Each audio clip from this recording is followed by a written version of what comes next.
Welcome, ladies, gentlemen, those in between and unaffiliated, to the Transformers retrospective, Michael Bay's Transformers retrospective. Excuse me, we're not going through all that media because that would that'd take a whole separate channel to devote ourselves to that. But here we are doing the Last Night, which came out in 2017.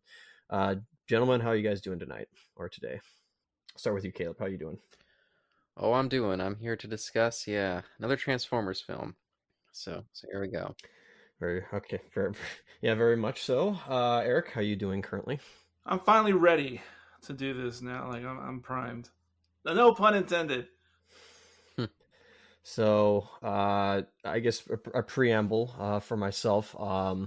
This movie broke me uh, in, uh, in a way in which it's. If I had to, tell you guys how I feel about this movie, this movie made me feel like I have to question the reason why I do podcasting and if I really should be an analyzer or a critic of art such as this. Yeah, and you're the one who wanted to do the series, so that's I leave this one on you. You're right. That's fully fair. You're not wrong there. Yeah, but would you like to lead us into the movie here? Of course, of course. Let us begin. If you all have your legally, illegally purchased, digitally or physically purchased copies of this movie, please get it to timestamp 0 and please press play right now. Yeah, I'm seeing some stars against a very blue screen for Paramount Plus here. I guess it's gonna leave me a little extra bit behind. Oh, you're Yeah. on Paramount Plus? Cause I have the disc and it starts with something else before the opening Paramount logo. Yeah, might be a little bit behind, but what can you do? And who cares? It's just Transformers. I mean, why are we even here at this point? Yes, Transformers. What are you talking about? Yeah, why are we even here at this point? But You said this is But we open up with the. you said this is the one you quite like. It is the one I quite like. Yeah, I think out of the Michael Bay ones, this is the best. But we'll get into that as we go along. Holy smokes. Easily the best, but we'll get into that.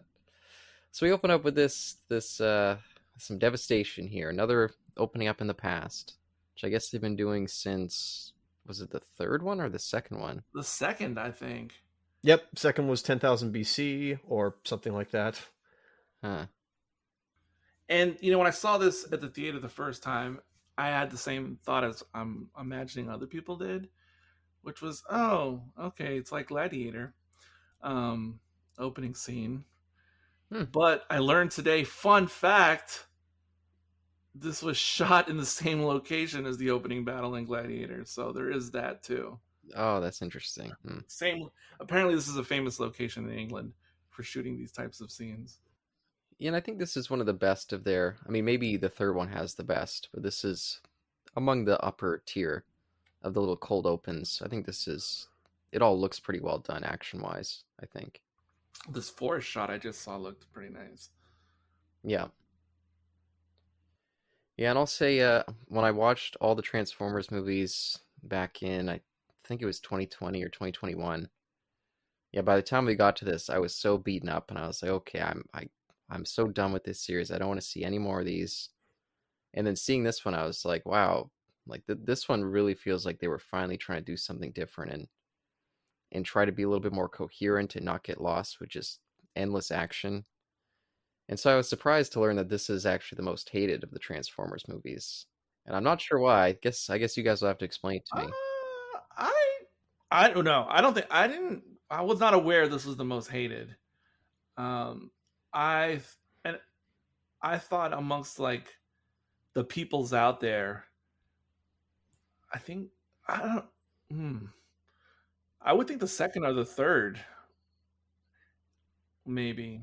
When I was looking into it, because yeah, I was surprised. I was like, is this a different writer? Is this what? I went to IMDb and it had a pretty dire score, and I didn't read any of the reviews. I just kind of read the headlines, but I scrolled through the IMDb reviews, and all of them were 1 stars, and yeah, a lot of hate directed towards this.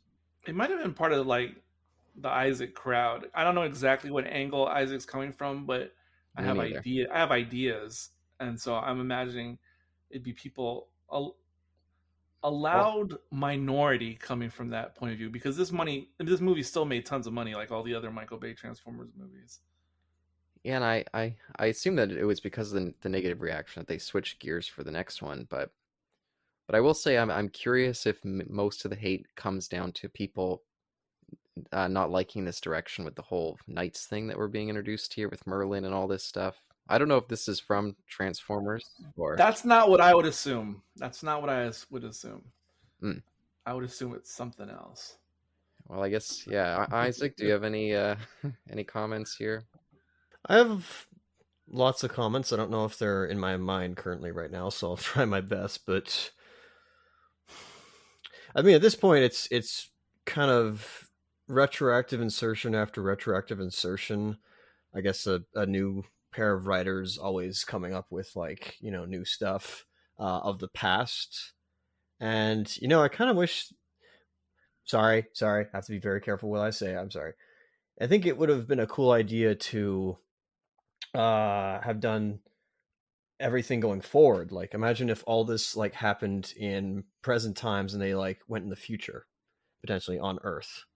I know it sounds probably weird, but that way, instead of having to always go back into the past and retroactively insert things, they could have just done it like present day wise. I think that may have done something cool with that. But No, I get what you're saying. as for this stuff, I yeah, I just was like, I hope it's not my very like structured brain of like I can't take change. That's not true. I can't accept change, but just like when the rules of the past have been played with like Play-Doh in each film, I'm just like, what is truth?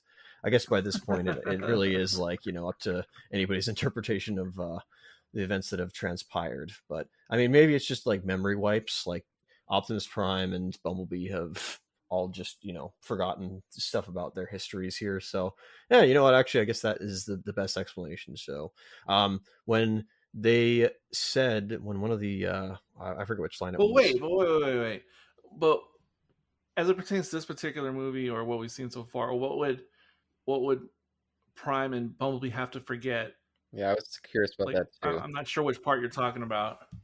Yeah. Just when like it turns out that like Bumblebee was on Earth the entire like throughout like the history, like from World War II and I guess before that. Okay, I mean that is a thing for sure. Yeah, but because they certainly weren't alive or around like the Dark Ages as they called it. And Well, Bumblebee was what, like 70 years here with the if he showed up around World War II. I don't know if they say he was older. I wasn't sure when they were supposed to have been there in the that first one. Because I didn't get the impression that they had just landed on Earth in that first one. Oh, I did. no, well, some did, some were already there. Yeah. I think that's my ignorance though. And I come from the camp where I couldn't care less about continuity with this series, because this series is, I think, most of the original lineup of films. Those first three, I think they're mostly pretty bad. So I'm like, just do whatever you want with this series. I couldn't care less about the continuity for something like this. Just give me something entertaining. If I'm here, if I have to watch this, just don't piss me off like the past few have done. Yeah, even by the second or third movie, and I'm saying this retroactively, I wasn't thinking this at the time, but retroactively, by the time I get to the second or third, I automatically have to put my brain into like Fast and Furious mode. Like that's the like you can't. It's self-flagellation if you try to treat it like something like Star Wars or even Star Trek, as far as like consistency, because it really does turn into a Fast and Furious type franchise by the second or third movie onward. So and that's, I mean, you could try with Yeah. self torture. I mean, it's Before we get too far, Oh, go ahead. before we get too far from the Dark Ages, because we're not really going to go back there in the movie. I was watching some of the special features, and they were interviewing the guys on set who played like Arthur, Percival, Lancelot, etc. A bunch of no-name guys, but having a good time. And it was like there was so much put into just filming that opening sequence. Like it was almost a movie in of itself. The production, I mean. And they're like interviewing all those guys who are just happy to be working in a legitimate blockbuster film. And it's funny because they have no idea how they fit into the movie or what the movie's even about. And it was just Oh funny wow. hearing them because all they know is the medieval stuff. They have no idea about the rest of the movie. And so they were like trying to come up with like maybe they go into the past and they have to come back and like fix something and like with time travel. And they were just like speculating, but they had absolutely no clue like about anything else with the story of the movie. It was just interesting. Yeah, and I'm curious for you, Isaac, because I remember I've been recently editing that Transformers, the third or the fourth one, I guess. Age of Extinction. And in the end, you laid out a long checklist of different things that you wanted to see from this movie. And one of them I remember was Galvatron. Were you happy to see that they returned to that in this one, or Wait, Galvatron or what's I think that's what you're talking about. I can't remember. I? No, but how did Galvatron come back in this movie? Or maybe I'm just messing up the names. I don't know. This isn't my franchise. That's fair. It is mine. You're right. I mean, Megatron certainly comes back. I'm not exactly sure where he was or what transpired. No, it wasn't Galvatron. Unicron. There you go. Oh, yes. Big difference. So they did the. Now, see, this is where I thought there was going to be trouble. With this little robot. No, with the mention of Unicron. So Ed 209s, by the way. Don't worry, I'm not redirecting. And yeah, we earlier just saw BB9, as I'm calling him, and there's Ray. So it is so funny that these writers decide to pull from another, and again, that's I know that's a way of Transformers. Is I think most of the stuff is like either pulled from TV shows or comic books. But it is so funny that of all the things they go to Transformers Prime, which was like the head writers of that show were Orsi and Kurtzman. And they came up with Earth is Unicron. So we circle all the way back from like Transformers like 107 back to like last night with Orsi and Kurtzman, even though they're not like in the story. So I think that's pretty funny. Yeah, and are you happy to see that they followed up on that here, or no? So right off the bat, this movie needed to be 2 movies, because that doesn't mean to like cut the runtime. I mean, I guess it can, but I think they have so much like story that I think they needed to split it into 2 movies. Oh God, no! I definitely disagree there. I And felt like most of these movies have had very little story, and they just pack them full of convoluted bullshit action just to stretch them along. This one, I feel like they actually trimmed down the action to fit in more story. And it does feel like a lot. It feels like it never really lets up with the constant story movement. But that's a big improvement over very little story stretched with action. Yes, I noticed that for the first time watching it in preparation for this, because watching it in preparation for this is only the third time I've ever watched the movie ever. And I actually understood it for the first time because I think I maybe fell asleep the first time and I just wasn't paying attention the second time fully. That I actually followed the whole story now. And now that I did, if we just talk about the Michael Bay Transform movies, this has the most consistent story and follow through Absolutely. of the Michael Bays, because the previous ones they would set something up, but it would always be a red herring in all the other, and it would just be dropped and forgotten and don't even care, or just things that made no sense, like in the second one, like the different things that were leading them to the next thing were just all completely random and concocted out of thin air. Or Age of Extinction, where they just throw in this random side trail with Megatron for like half an hour, just completely detracts from the plot of the actual movie, and it's just wasting screen time. Yeah, this one it actually feels like they keep the story moving the whole way through. There's no long side tangents or endless action that serves. Well, except for what we're watching right now. Except for her, because yes, she's the one. In the grand scheme of things, this has nothing to do with the primary story. It's just a way to get us into how the world has changed since the last movie. Yeah, this is just setting up the world building since everything's changed so dramatically. Yes, but yeah. Oh, I guess there's a little bit because this is how. I Yeah. mean, what are the odds that our hero from the previous adventure is the one who comes across this ancient Cybertronian who bequeaths him this amazing medallion or whatever? That's serious luck, but that's fine. I mean, Yeah. that's not a complaint. It's just, Yeah, I always try to give a buffer for like the first 10 minutes for them to set up their concept. Even if their concept is ridiculous, I'm still like, okay, I'm just give it to me and lay out what this is going to be and give me some rules to follow. I'm willing to go with it. But they also set up something they shouldn't, which is they make you think she's going to be integral to the movie. This new character, they make her almost seem like she's going to be like the new Sam Witwicky or something, even though Wahlberg is there. Yeah, and I get the sense that they were planning to use her more going forward in new movies because they introduce her here. She plays a little bit more of a role later in the movie, but she disappears for most of it. So yeah, I get the sense she's a setup character. Oh, maybe she was the proto Haley Steinfeld. Yeah, this actress, I know I've seen her in a couple things after this, but I'm not sure where she's gone now. Well, she was in a certain live action. Yes. Dora the Explorer. Yeah, which I saw. Oh boy. I actually kind of wanted to see it. I still may one day, but I haven't yet. It's fine. It's about what you expect it to be, I think. But I'm happy to see that they've kind of ditched his family. I thought the family worked okay in that last movie, but I think it works a lot better with this setup for him. Removed from that situation and just kind of focused on saving the Transformers, and yeah, I think that works better. And I like this whole situation of humans basically in a subtle war with the Transformers overall. It's no longer working with the Autobots, it's like all of them are off the table.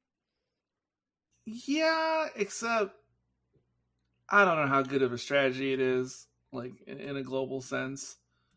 No. It seems like an idiotic idea. Agreed. It's the xenophobes.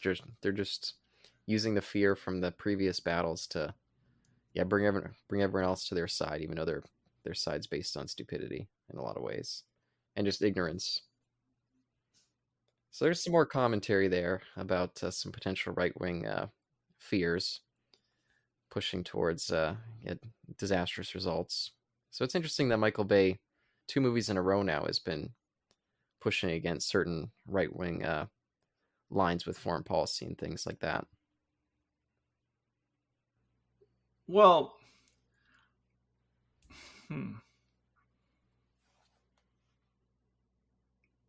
that seems like a whole other thing to unwrap because that sounds like I don't know. I can't even wrap my brain around that because. Oh, how come? Because it sounds like what you're describing sounds like what the right would look like from a left point of view, but not from a middle or right point of view. So it's like a straw man boogeyman version. No, not at all. I think both this film and the last film have had a strong influence from the way that the Bush administration reacted to 9/11 with their war on terror. I feel like there's a very strong allegory there with how they treat the Transformers. Oh yeah, that okay. I could see that, but to call it what you called it, I couldn't call it that. So what else would you call it? No, I would call it how you just described it right now, because if you don't describe it that way, I have no idea what you're talking about. But once you put it that way, then okay, that's different. That's more precise.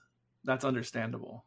But it was too nebulous. Yeah, there's always been that strong vein of kind of right-wing war hawks who any chance of fear that they have, they grip onto it to try to terrify the populace to agree with their often terrible foreign policy choices. So the Bush administration is the most recent example, I would think. But some people would make the argument that Ukraine is the most recent example, that's fair. Except by left wing in this situation.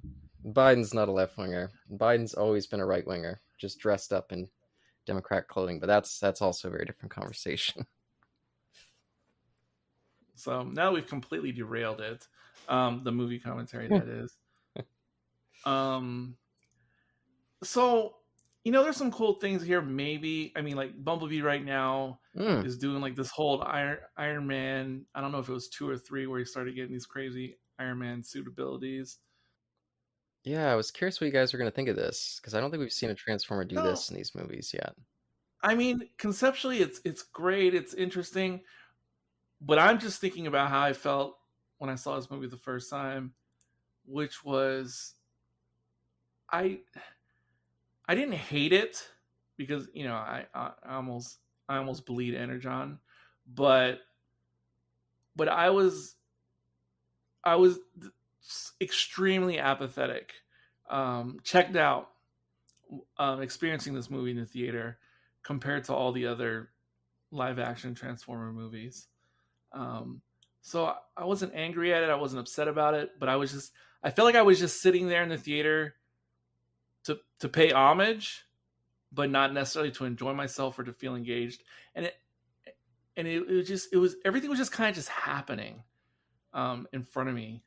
But kind of like some of the Fast and Furious movies, because there's some I like and some I don't care for as much. I just felt like I was just there, but not really into it. And not just this scene. I mean, like generally the whole movie. Yeah, and I'm curious, Isaac, since you didn't see this at the theater, you coming to it for the first time. Yeah, what are you thinking? First time? Yeah, this he's seen it prior to this, but Oh watch it like today or Yeah, something. don't worry. This is not a blind commentary. Wow. no, but I mean, like I thought it like first time meaning like in the last week or something. Well, yes, last week. Okay, that's what I was reacting to. That's crazy. Yeah, I'm just curious. Having so much distance from this now, coming to it fresh, sort of. Yeah, what were you thinking with some of this stuff early on here, with the very different world from what we've seen previously and all that stuff? Sorry, I just saw Punish. Yeah. Well, I guess I'm glad they brought back Barricade, because I think he survived, or did he die in 07? I can't remember now. Anyway, sorry. That's getting off the point. We have both the general guy, I forget, our old bud, and then we also have Lennox again, which is, I guess, nice to see again. Yeah. Even though, as Caleb would say, he's not a character. Like, there's no character to him, and he's right. Like, remember, he had a daughter, he had a wife, and doesn't have that's just pretty much been forgotten. Megatron's design looks, I mean, they gave him his arm cannon, which is, I guess, nice, but it is a different design, and same with Barricades. Yeah, but it's also the original voice, which I never knew until today, that they brought back the original Megatron voice, and I noticed it this time. No, well, after I noticed it. Oh, I thought you were talking about Barricade's voice, because yeah, it's the same one from the first one. But anyways, no, not Barricade, Megatron. It's the OG voice. Well, yeah, Frank was Megatron in the last film. Was he in the last one? Oh, that's what that is. Okay. What's what? So Cybertron is doing the solar sail thing that Count Dooku's ship did in episode 2. Oh. That's why they have okay, no, that makes sense. It's traveling by solar winds. Okay, that's actually probably impossible, but it's science fiction. It's fine. Yeah, and how do we feel about them returning to Cybertron here? I thought this was an interesting choice. And I also think that this villain here is much more interesting than most of what we've seen before. Really? Yeah. I'm very curious about what her past is. Even though we don't really go much into it. Exactly, yeah. The other ones we kind of did see their past, and especially the Fallen. That just felt so convoluted and uninteresting. I mean, yeah, by this point I was questioning, is okay, pardon me. I don't want to obviously rewrite or anything, but I'm just trying to bring all the timelines together. Is she related to the 13 prime? I kept questioning the 13 primes. Those were a thing back in Revenge of the Fallen. I know you hate that film, but Yeah. I'm at least counting the continuity with Transformers wise. And You're asking if she's part of the Primes? no, does she have any connection to the primes? Is she like a quintesson? I know she's Quintessa, but is she a quintesson? And are they going with that instead of Cybertron being Primus and Primus being the original creators or the creator of the Transformers? But again, adaptation. Sorry, I'm just trying to wrap my brain around all this. I'm just gonna say she's related to the Quintessons, and they created the Transformers. I'm just gonna keep it simple like that. Yeah, she does say that she created them, and I just kind of wonder Okay. what her role was after she created them. Yeah, you're talking in this universe, correct, Eric? Well, she says in this movie. Yeah. I'm saying I'm just gonna assume that. I mean, she does say it. Yeah, she does say it, but I'm also extending it to, even though these movies are certainly not the same continuity as G1, I still have to use that as my frame of knowledge. So I'm gonna just connect her up with that, which is the quintessence, or the quintessence or quintessicons. Quintessons. Anyway, they create the Transformers, so I'm just gonna go with that until The movies contradict themselves. until told otherwise. I'll just go with that. No, that's fair. Yeah, I don't worry. I'm not disagreeing that. I'm just like you. I'm going off of what I already have prior knowledge in. But again, I shouldn't be bringing that prior knowledge to this because they are establishing their own rules of the universe. By the way, this is funny. I said when I was watching this, I was like, or the first time, I was like, I kind of want to see Michael Bay do do a polo movie because I don't think we've ever I don't think I've ever seen a legit polo movie, and he shot it very well. So I'm like, I don't know anyone would ever have that thought. By the way, I think this actress and this character is easily the best of all the female characters we've had in these Transformers movies. I think she's the first one that actually feels like a real character and has a part to play in the plot, not just a piece of eye candy to stand next to our heroes. So that's a big improvement for me. In terms of what you say, yeah. I mean, I agree with that. I still like some of the eye candy better for other reasons, but Yeah, I'm talking about writing though, writing wise. yeah. I know. But in terms of writing, you're not wrong. Yeah, I think that's why I find it so much easier to watch this one compared to all the other ones. Is this one feels much closer to a real movie. It doesn't just feel like kind of a big cutscene or in a video game or like a music video stringed together with a plot, which what those other ones do feel like that to me. Like they're barely proper movies in some ways. I think what I was thinking about this character, the reason why I'm not fully in love with her, even though what you said is true, it still boils down to the only reason she has a part to play in the story is just literally because of her lineage. And I know that is a thing in other movies, and that's okay. And I'm not saying that makes me hate her character. I'm just saying, though, it's why I'm not over the moon about it either. Isn't that Luke? Yeah, you're right. Exactly. That's why I know. But that's what I'm saying. So it's not a negative, but but it's also not a positive on the character for me, which is why she's still she's fine. But yeah, but it's not about the introduction to the plot. It's what she does with it, and I think that they do a good job showing that she is someone who's competent, who can come in and. I mean, if you think about it, Cade Yeager too. The only reason that he's involved in this plot is because he happens to come across that thing that latches onto him and chooses him as the last knight. So they both kind of have that, kind of wavery introduction into the plot.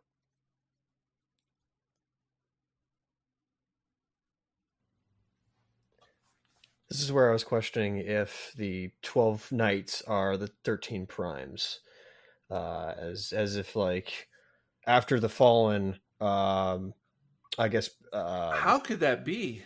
Well, that's what I was thinking. I was like, I just mean in this universe. I wasn't like, I was just like, are they the same? Like after the Fallen abandoned the group and went to like, put the Star Harvesters on Earth, did they become the Knights, or are the Knights completely separate from the Primes? Well, another reason it'd be difficult just in this universe is because if those guys were around since the Dark Ages, then that would mean that Optimus Prime was Optimus Prime like since then, which would be another thing like too hard to wrap my mind around. That he's been like the sole leader of the Autobots for 1400 years. Well, I mean, remember back in. Oh wait, I did my math wrong, but 1,000 years. Just remember, Eric, like I know again this isn't the same movie, but remember in G1, Optimus Prime was the leader of the Autobots for 65 million years. True. Oh my gosh. Yes, but This is when they were in stasis, Eric. what 64.9999999 of those million years were in hibernation. This is true. They were all in a coma. Okay. But still. Now this is an old Bayism, and that's another thing. This movie is certainly not as offensive with little bits and scenes and characters as most of the other Bay Transformer movies were, but it still has Bayisms, even if they're not as offensive. Yeah. It's like it's weird. Like I don't even know if I should. That'd be the wrong verbiage, but like the character, the chief or whatever he was, Police officer. Yeah, and I meant police chief. I didn't mean like Yeah. No, yeah, he's a police chief. Didn't mean like big chief, but like these characters who come in who. Now, if you've already watched a Bay movie, you're not going to fall for this. But if you're like new to Bay movies or you didn't know who Michael Bay was making these movies, you would think, oh, this is going to be another recurring character, that they're establishing in this movie. Nope. This is a Michael Bay movie. And even though it's a known actor who you recognize, don't think that they're actually going to be in the movie. Or I mean, he has like one other scene quickly later. Yep. And yeah, this is such a weird Michael Bay thing. And they're even introducing the character that they always have in these movies, like the secondary comedy relief to the lead. This one's a lot more played down, but he also just is introduced to show up for, I don't know, like half an hour, and then he also just leaves the movie. Yes, also weird with this character, but maybe I'm in the minority in this. Not necessarily in the room, but at large. But I still miss me some T.J. Miller in the previous movie. Ugh. No. His comedy relief actually worked for me in the previous movie, whereas this guy's comedy relief, no fault to the actor, largely doesn't work at all for me. Like this character, and again, it's not the actor's fault. It's just I'm sure what was asked of him to do. He just feels like a caricature of this type of character, not just in Transformers, but in anything. The character type. Yeah, like from Big Bang Theory, this guy could have been like a fifth roommate or something.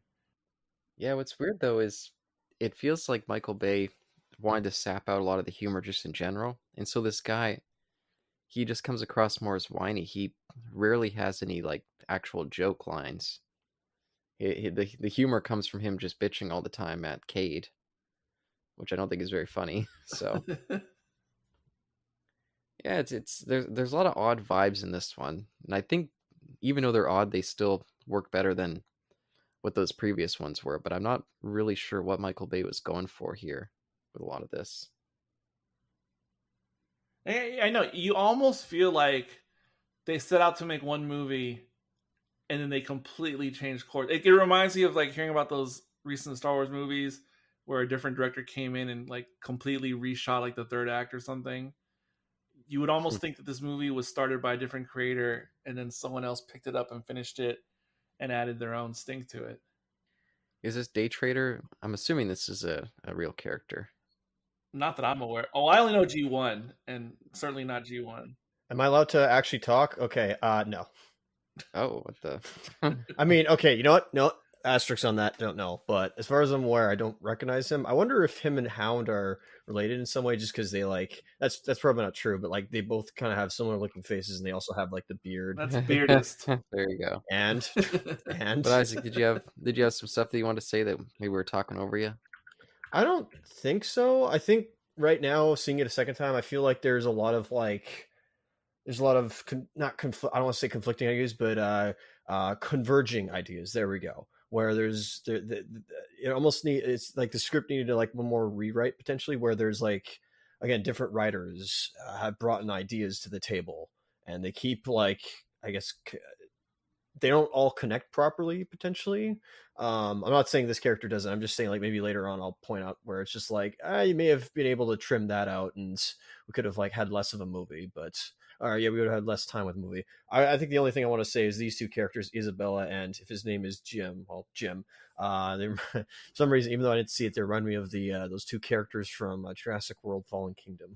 For some reason, like those two newbies, but I don't know what those characters were in the other film. I could see that. Yeah. I mean, and actually, I was going to bring up that franchise earlier, just saying like that's kind of the direction they started going with the second one. I can't remember the name of the second one. Was that Dominion? Yeah, Fallen Kingdom. Fallen Kingdom. Same here. I forgot about that. Like this movie. Well, actually, this movie preceded it, but this movie is like going in the same direction as like Fallen Kingdom, which is it's like Planet of the Apes, but it'd be like the early stages, like when human society is starting to fall, or like Mad Max, where it's like the beginning of the post-apocalyptic world. Like you could see the world edging into like a new world order where humans are no longer the apex species on the planet. And that kind of seems like what they were going for, especially with the setup in Chicago in this movie. Yeah, which I think is an interesting touch. It does make it feel like this is less just the Transformers existing in the regular human world. It does feel like them being there is completely reshaping the world, which I think makes it have a more distinct vibe.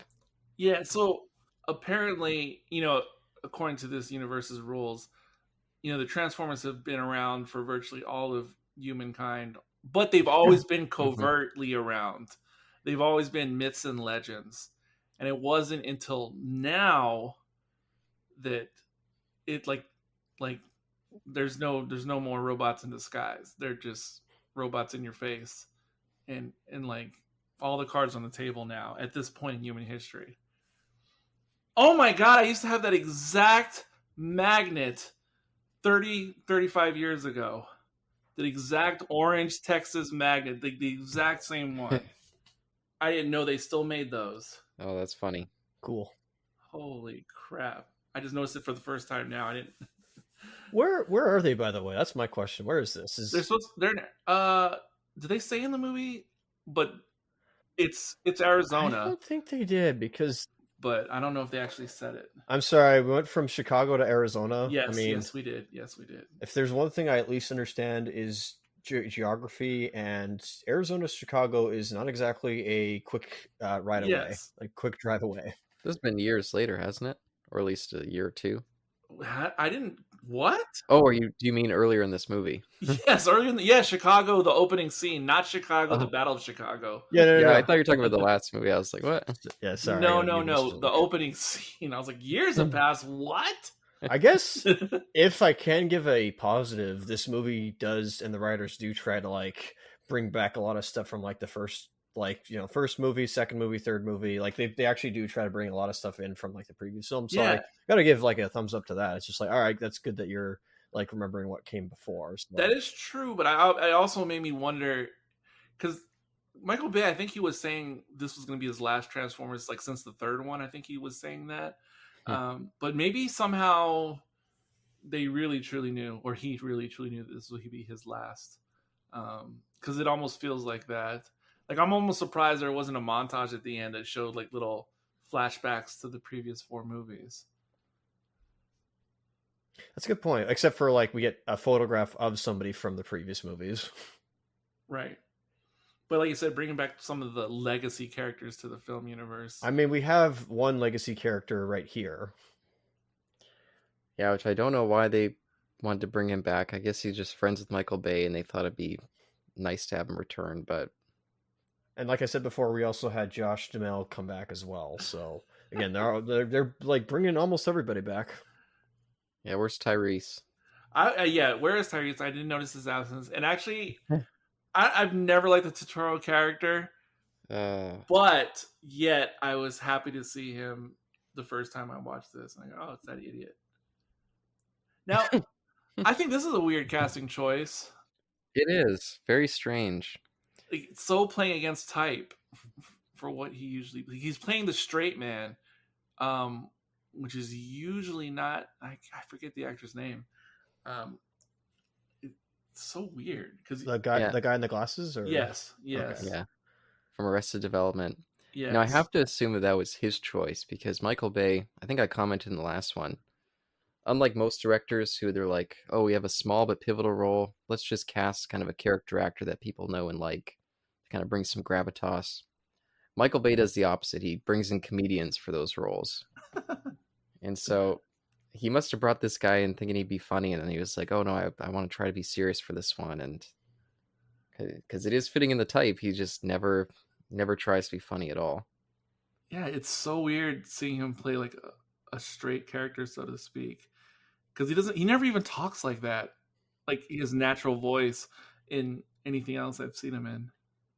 Yeah, that's one of the only times where it's like, oh yeah, he feels like a completely different guy here, not doing his usual bit. Oh, the bad tan on Mark Wahlberg's arms there. Oh my gosh, the tan lines. Yeah, this Massachusetts guy is not made for the Sun Belt. His Celtic blood is frying. were you convinced, Eric, as a native Texan, that Mark Wahlberg played a Texan last film, and I guess is like, does he come off as being a Texan? He doesn't come across as like a natural born Texan, but I could certainly believe him as someone like his family migrated to Texas when he was young and he got adopted by the state. That totally makes sense for his character, but not born and bred. I had a slight curious thing of whether or not Trump was going to not show up, but be mentioned in this film, only because in the previous films, remember in 2007, we had Bush in there. And then in like Revenge of the Fallen, and I think it was maybe not the other two, but Obama was kind of mentioned. So I was like, oh, they're going to like, is Trump going to be mentioned? But he wasn't. I'm glad. They should have got John Voight back for a third term in the movie universe. I was wondering where he was. Yeah, Caleb's favorite guy, John Voight. Love him in the first. Oh my gosh. Speaking of bringing gravitas to like the first movie, that was John Voight. I'm sorry, Caleb, I interrupted you. You may speak. I was just gonna say I'm glad that they brought this guy back to finally give him a role. Like, it actually makes sense that he's here because he still believes in the Transformers. He worked with them in the past, and it gives him a chance to have a character role that isn't just him showing up to deliver lines from a familiar face like they did the last time he showed up. I agree. This time he's conflicted. He doesn't know where his role is in this new government, and he's trying to return to the old ways. So they actually have something for him this time. I think he does a good job. And speaking as someone who used to work at the Pentagon, and they're supposed to be in the Pentagon right there, there is no possible structure that could possibly exist within the Pentagon that looks like this. Are you allowed to say that, by the way? Are you under contract to be able to say that, or what? There's nothing top secret. It's impossible. I kind of assumed it wasn't actually the Pentagon. I assumed it was like, it's probably like a sub basement that never existed, but of course, like a secret one. Oh, there's definitely a basement. It's just to interrupt you guys. Sorry. Yeah, go ahead. I was very curious about this stuff. Since they take the time to actually name these guys who really don't have any role, are these like big Transformers that they're giving little cameos for? And these baddies that Megatron's trying to free up to work with the government? Eric, you first. No, as far as I know, these are like novel creations for the movie. As far as I'm aware, Caleb, these are all like OGs. Like, these are all like original characters as far as I'm aware. Wow. And this is where I was saying, like, I think you could have cut this part out of the movie. Like, because yeah, that shocks me then. Yeah, they could have. No, but what I think is weird about this is not this like little intro sequence. I'm actually okay with that part. What's weird to me is that this is like a little micro movie, another micro movie within the movie, which Mm-hmm. is like this weird Transformers Suicide Squad. So this reminds me of, for some reason, paying homage to the first Suicide Squad movie. Only a year later, Yeah. like before. This reminds me of that trailer in like, I don't even know the names of the Suicide Dead Eye, and like Deadshot, Deadshot. There you go. Killer Croc, Harley Quinn. This is like the trailer for Suicide Squad being inserted into the Transformer movie. El Diablo, See, exactly. Enchantress. I was convinced that those must be like beloved Transformers, and that's why they took the time to give him that spotlight. But no, that's just weird then. But just that technique of like naming and whatever and putting three. You guys know how that's more common, like in anime and Japanese productions. I Yeah. feel like I've been seeing the trend slowly sneak its way into Western productions, just a little bit here and there. Yeah, usually lower budget stuff. They've been doing that for like 15 years now in the low budget realm. This scene just seemed really uncomfortable to me. Just, I know it's cool to like cuddle with like puppies and little dogs and stuff. I mean, like in real life, but the fact that they're all like hard and sharp metal, that seems like it'd be incredibly uncomfortable, like to try to sleep with or snuggle with. Agreed. Probably cut yourself. You need to get a tetanus shot before.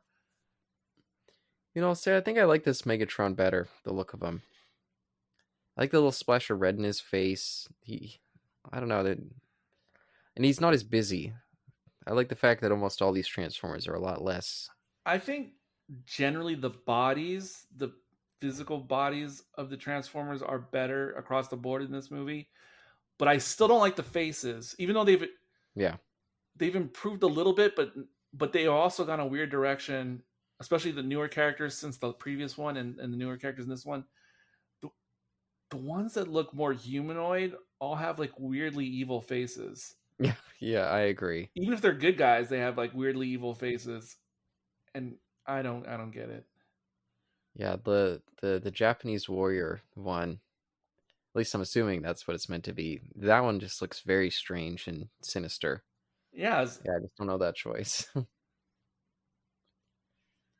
But I kind it's of like, like their. Oh, sorry. Go ahead. I was gonna say it's like taking one of those, are they called terracotta warriors, except making him to like a killer Terminator and like mashing those two concepts together. Oh, but I kind of like their little dynamic here. They can both relate on that inventor level. I wish they would have done more with her in this movie. Oh no, they're cool, but they just should have had more, or at least that's the way it made it seem. Yeah. Yeah, and maybe there just wasn't any room for her. She probably would have turned into comic relief if they kept her during the more plotty bits later in the movie, and maybe that's a shame that we didn't get more in like a sequel. I mean, I'm definitely not asking for any more Michael Bay Transformers movies, but maybe they could have continued with these two. Well, they still can, because Yeah, I guess so. as far as we know, this is the most recent entry into the timeline of this universe. So the world's still wide open. Yeah, and I definitely much prefer him as the leader of the human Transformers than Shia LaBeouf. I think the fact that he's an inventor, which they only loosely explored in the last movie, I feel like him being a helper to the Transformers, fixing them when they're broken down. I think that dynamic works a lot better. More of an assistant character to them. It is weird saying that because so much of this movie is all about the humans' plot and how they relate to Transformer history. We actually get a lot less Transformer like action and them being in Transformer form than we do in any other movies. Yes. Somehow they still make it work. Weirdly. Yes, I noticed that because I made the comparison before that to me the Transformers live actions are like an American version of kaiju movies. Mm-hmm. And this would be like one of the Godzilla movies where there's like tons of the human bits and very relatively little kaiju action. Yeah. For the franchise. Yeah, and thankfully I think they keep it interesting enough that I don't mind. I'm enjoying the plot more than the action, so I can get on board with it there. Yeah, Now I've completely ignored the old trope of the homing device. It Oh yeah. generally I hate it in lame action or even in good action movies or espionage, whatever. I'm in Fast and Furious mode, frame of mind. I'm just gonna let it slide. The stupid. Oh, there's some red under him. Okay, that makes sense. Hey. I was talking about Drift.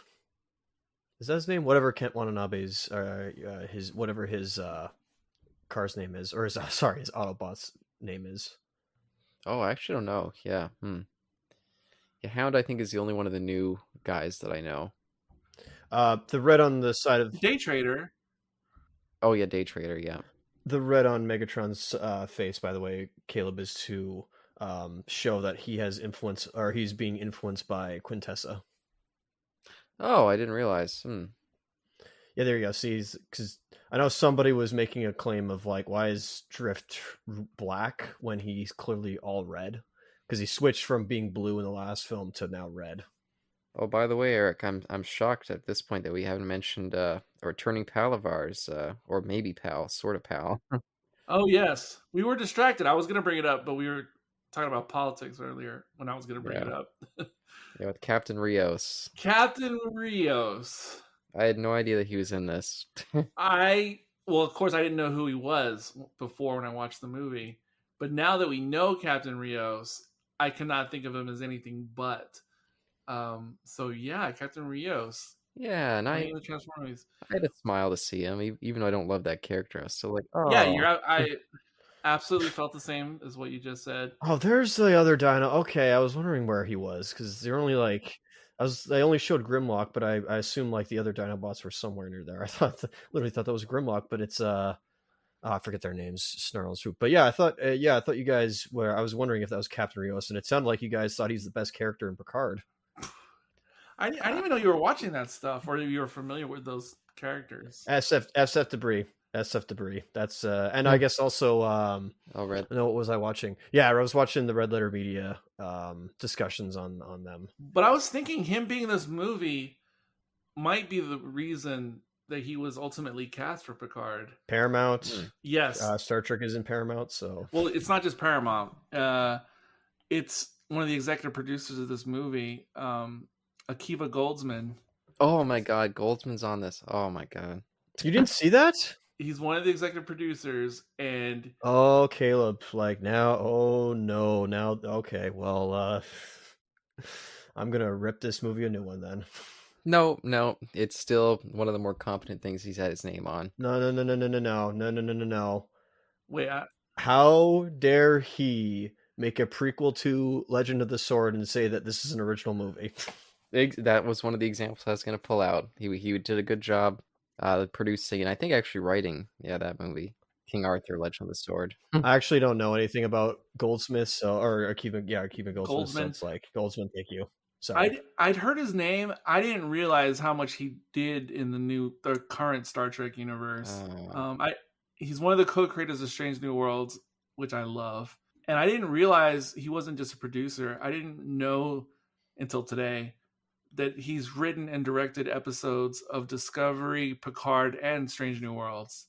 I didn't know that was part of his like expertise, writing and directing as well. And let's not forget, killed the Batman franchise back in the 90s with his terrible work with Forever and... Wait, he made Batman Forever, right? Yeah, Forever and Batman and Robin. Well, I guess he only had a nominal role with Batman and Robin, but... Batman Forever was wildly popular at the time. Still a terrible movie. I loved it when I was a kid. Doesn't make it any better. Yeah, it's a terrible movie now, but it gets points for being wildly popular. And I remember even as a kid watching the behind the scenes on my I think it was my VHS even. And he would talk about all of the pathos in his script, and this one's really about Batman's character. And even as a kid, I was like, this isn't really about Batman's character. This is like a cartoon movie. So even then, I thought he was full of shit. But this town that we're in right now blows my mind, because it's like a relative ghost town, tiny town, like in parts. But then literally 2 blocks over, it's like a metropolitan downtown. It's completely insane. Did y'all notice that? Yeah, I had a problem with that. I was like, this is quite the like big ghost town, and yet there was that one guy like just sitting like near the shop, and Well, maybe just because of the fact that I lived in a town where they had that. You can go from a very populous place to just complete dead end nothing. Yeah, just a few blocks away. So this didn't seem to surprise me. Well, that used to exist like in where I live right now, in the city I live in right now. But the way this looks though is on a different level of small town buttressed up against small metropolis. And you notice in the opening shot when they came to this town in the movie, you had the real small town right there, and obviously they had to CGI in the downtown right on the horizon, because there's there's no way this could exist outside of a SimCity simulator. It's so insane. And I will say, this is actually my least favorite action scene in the movie. I think these drones are pretty generic, and we get more of the comedy relief stuff here. I still don't mind the setting. I think that's kind of cool, but this is one of the lower points of the movie, I think. Oh, conceptually the setting is cool. It's just realistically insane. Is no one gonna mention, because it's too in your face, the damn Star Wars, like it's still confusing me why we have a Star Wars homage. I would have beaten that to you, but obviously you were talking, so yeah, it's funny how Disney hasn't sued, even though I guess they technically owed the TIE Advance. Well, I guess they own the design. I don't really know, but like it's funny how the drones basically are TIE Advance, It's almost too much. minus the little minigun underneath. That's interesting. I didn't even think about that. Didn't think about that at all. What? Yeah. When they first launched them, I think like everyone in the theater was like, Now hold on, Eric, hold on. I'll defend Caleb. Caleb's not a Star Wars fan, so obviously he wouldn't go to that. well, no, you Yeah, don't have to be a Star wow. Wars fan. Yeah. Yeah, I guess that's fair. Hey, I'm defending you, dude. You're not a fan of Star Wars, so it's like it's fine. Yeah, but I'm a fan of the ones that would have that. But yeah, I don't. It's not like I watch them all that often. And yeah, you're. That's right. No, but there are people who have literally never watched an entire Star Wars movie who still know what a TIE fighter, even if they don't know they're called TIE fighters, they know they're a Star Wars thing if It's they an see them. instantly recognizable design, Yes.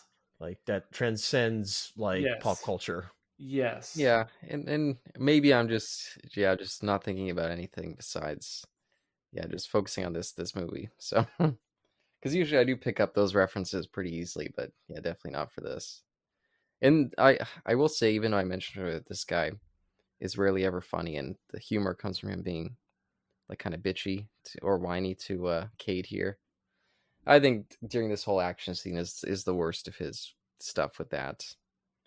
And yeah, it's not charming, it's not funny, it's just filling screen time and not in the best way. So See, this right here, this abandoned, I don't know if it's an Art Deco hotel or old business building, office building, but the fact that this would exist like 200 meters away from that ghost town is so insane. And yet, if it's abandoned, it still has power to it. That's kind of interesting. Anyway, yeah, I at first I thought that this was like a transformer elevator, that it wasn't even a real elevator. Wow. And then I was surprised that it wasn't. I always wonder, why is he so diminutive in stature, Cogman? oh, Cogman? he's a minicon, I suppose. I don't really know. I would love that if someone would say that. Yeah, and are they doing that weird sped up thing again? Because whenever we see him, it almost feels like he's moving at a different motion or a different speed of motion than everyone else. It's kind of weird.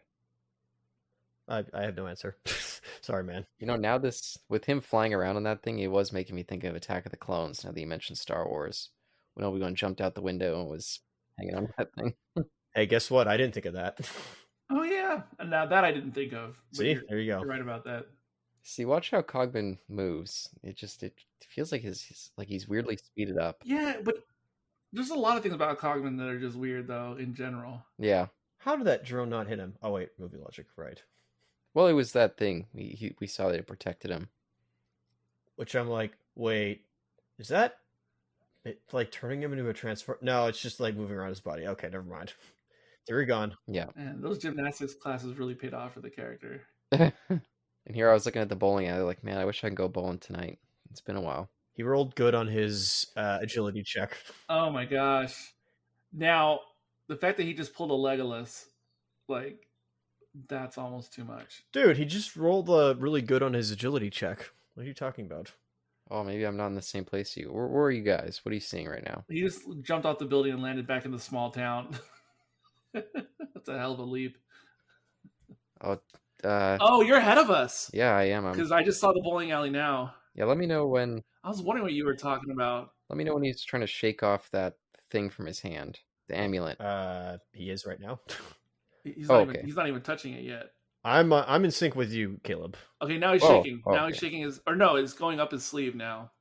And Isaac, for you, did Cogsman just knock over that guy who I don't know, the green guy? Yeah, the engineer played by Joe DiMaggio, excuse me. No, John DiMaggio, excuse me.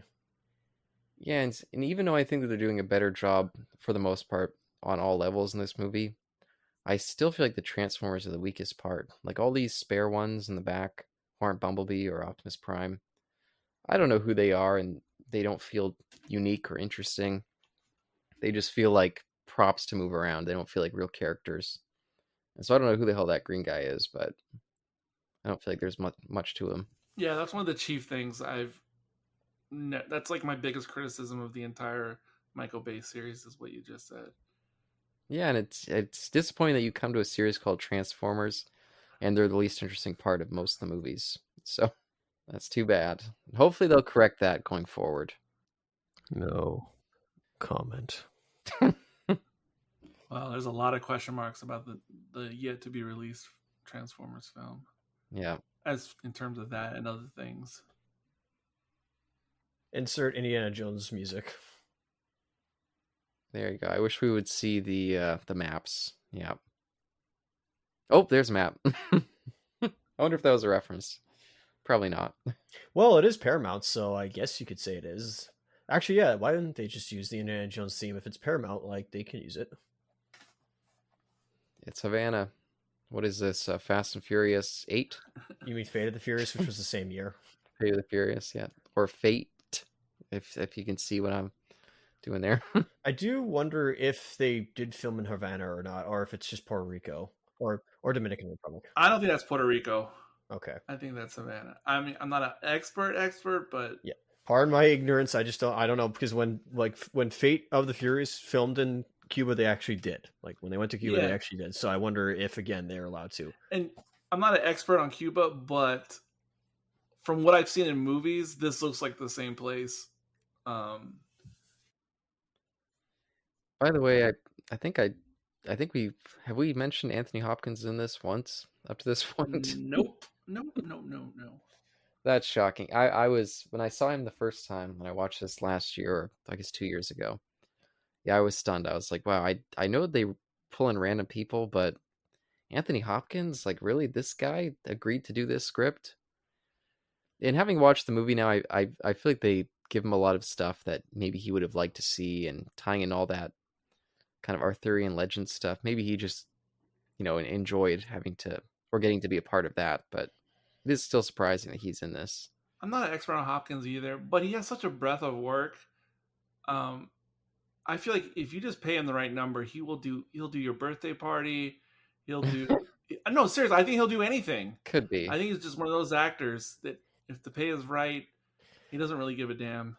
But I think he does. The scenes that he's in feel a lot more lively and a lot more interesting. I feel like he was a valuable asset to bring to this movie. Yeah, It was one of the reasons I like it more than a lot of the other ones. he definitely showed up to work. It's not like when they had like elder actors in 70s and 80s movies where sometimes they just showed up for a paycheck. He's definitely not one of those kind of guys. Yep, shows up drunk, barely remembers his lines. Exactly. Or has like read them off cue cards. Yeah, placed her on the set. Yep. The woman in the glasses at the tea party took me. She's in Downton Abbey. She's Oh, she's not a major role, but she was significant for a season and a half. Um, I'm sure the other women have probably been like in British television as well. Um, Cogman, mm, I didn't notice until today when I was listening to his voice earlier. He is also in Downton Abbey, and he's a very significant, beloved character in that series because yeah, Cogman plays the butler. I mean, the butler in Downton Abbey does the voice for Cogman, and he's an incredible character in that series, Downton Abbey. And once you know, if you watch that series for a season or two, you will know his voice, and Cogman is absolutely him. And it's insane to picture him speaking these ridiculous lines for this character. Um, but yeah, it's actually kind of cool, fun. yeah. I only know that the actors in that series because of the trailers for the movie. But yeah, I knew that was that guy right away. Yeah, very distinct voice. You know his actress wife is in real life? Oh, who? The actress who plays Professor Umbridge in the Harry Potter series. Not Professor, Headmistress or whatever. Oh, that's interesting. Yeah, and I was looking for Doctor Who actors in this, and I don't think I noticed any. So that's a little bit of disappointment for me, but I guess in a way they could have replaced her with Sam Witwicky just because like we went back to what is it? We went back to the whole history stuff with the family, and especially when we find out the whole idea in the next scene, that'll be quite interesting. You mean that they're related? Yeah, well, they're not technically related. well, like some like several times removed or something like that, but the I think they are supposed to be. No, Yes, it's two different lines. It's two different lines. I think they are. Why do you say that? They point out that she's a direct descendant of Merlin, and Merlin was the first of the Witwickens. Sure. But the Witwickens is not a bloodline; it's a secret society. So they mention like 40 generations of Witwickens, and it gets confusing because they're not actually like blood relations; they're just all part of the same society. I feel there's more to it than that because if it's just a society, why did they produce an insane uh, family tree to show the lineage? It does get confusing. That is one of my. I picked up a lot more during the second viewing, but I was when I watched it the first time, I did think that Sam was a relation to her, but And in this movie, they're going to show like little zoom ins on the family tree. In the yeah, special features, the production designer or somebody, he produced this entire wall, like we're talking like 10 feet by 6 feet mural of that family tree. And they actually put it up on the wall in one of the physical locations in one of these manor estates. And they were showing it because you don't really see it in the movie, but in the behind the scenes, it's humongous. And the production designer is like showing it to Michael Bay for the first time, and Michael Bay is just kind of stupefied. I mean, kind of like he doesn't say this, but his expression is, "What the fuck are you doing with your free time?" Because like Michael Bay is just like, "What the fuck?" Like as if no one asked you to do this, but this is just way fucking over the top. Yeah, it's kind of nuts. surprised you didn't bitch him out. You could have spent more time designing these sets. He was just like, yeah, this is how dedicated some guys are, I guess. Disinterest. It's fucking insane to see the real prop. It's in color, and there's like 300 individual like little portraits. It's insane. It also shows like the historical meetings with Transformers in Unseen Adventures throughout the ages are like mixed into the family tree. I do wish that Bumblebee wasn't the paired up Transformer with Cade here. I feel like we could have had someone else get a spotlight. Why is Bumblebee the main Transformer here? Was he? because he's marketable and he's been there since the first. Yeah, I mean, I'm with you, Caleb, but reality, like Bumblebee is the fucking star of, besides Optimus, and Bumblebee's always been like our conduit transformer, like our, Mm. as an audience, like since the beginning. It just, they just wouldn't. I hate it, but it's just, it's what the people want, I guess. The masses. Yeah, maybe they'll move away from it. I don't know. I haven't seen too much from in the trailers for this new one. So, Well, oh, as I've already told Kevin in messages, and I don't know if you already know, Isaac, but the second trailer that just came out about 2 weeks ago for the new Transformer movie, um, there's a very major spoiler in that specific trailer. oh, So viewer beware if they give up something major in that movie. That dog was just like, wow, that is yeah, a really good dog. He's just just not like, paying attention. Oh, we got the tank from Last Crusade. You're right. There is something going on here. well, again, it's Paramount, so they don't have to worry about getting sued or anything like that. It's like Well, their property. that and it's World War II. I don't think it's an official Indiana Jones class tank. Yeah, see, they just said a line that I wish they wouldn't have said. They said that Anthony Hopkins here is the last living member of the Order of the Wiccans. I wish he wasn't the last living member and she was the last living relative of Merlin. I mean, maybe it's meant to be more like portentous or whatever that word is, but yeah, I wish that it wasn't down to just those two after all these years. I mean, what was going to happen after he dies? Was the Order going to die? And Well, what actually bothered me more in this movie, if I take it on face value, pretend like it's real, like this society and everybody has known about this stuff for so long, and it's been foretold that the end of the world will be coming, like for centuries, but nobody does shit about it until what's his name from Arrested Development sees something on his like radar, and they have 48 hours to react. Like that's the part that bothers me, that they had like a millennia to find the staff, but they waited to literally the last 48 hours when the whole entire planet is at stake. maybe they were worried that it was too dangerous a thing to find. And because it doesn't seem that they have that many resources at this point. Because a lot of what Anthony Hopkins has to do here is kind of just fumbling around and stealing shit. So maybe he was worried if he like went to the government like, hey, we should try to find this to prep, that maybe they would use it for bad means. True. That is true. Still insane. Yeah, I agree. And even if that's a good idea, what you just said, you would still think somebody would have tried to get their hands on it, even if it was a nefarious person. So when I watched, like, I guess like maybe half or a quarter of the ending of Ambulance, I know I haven't watched all of Bay's films, but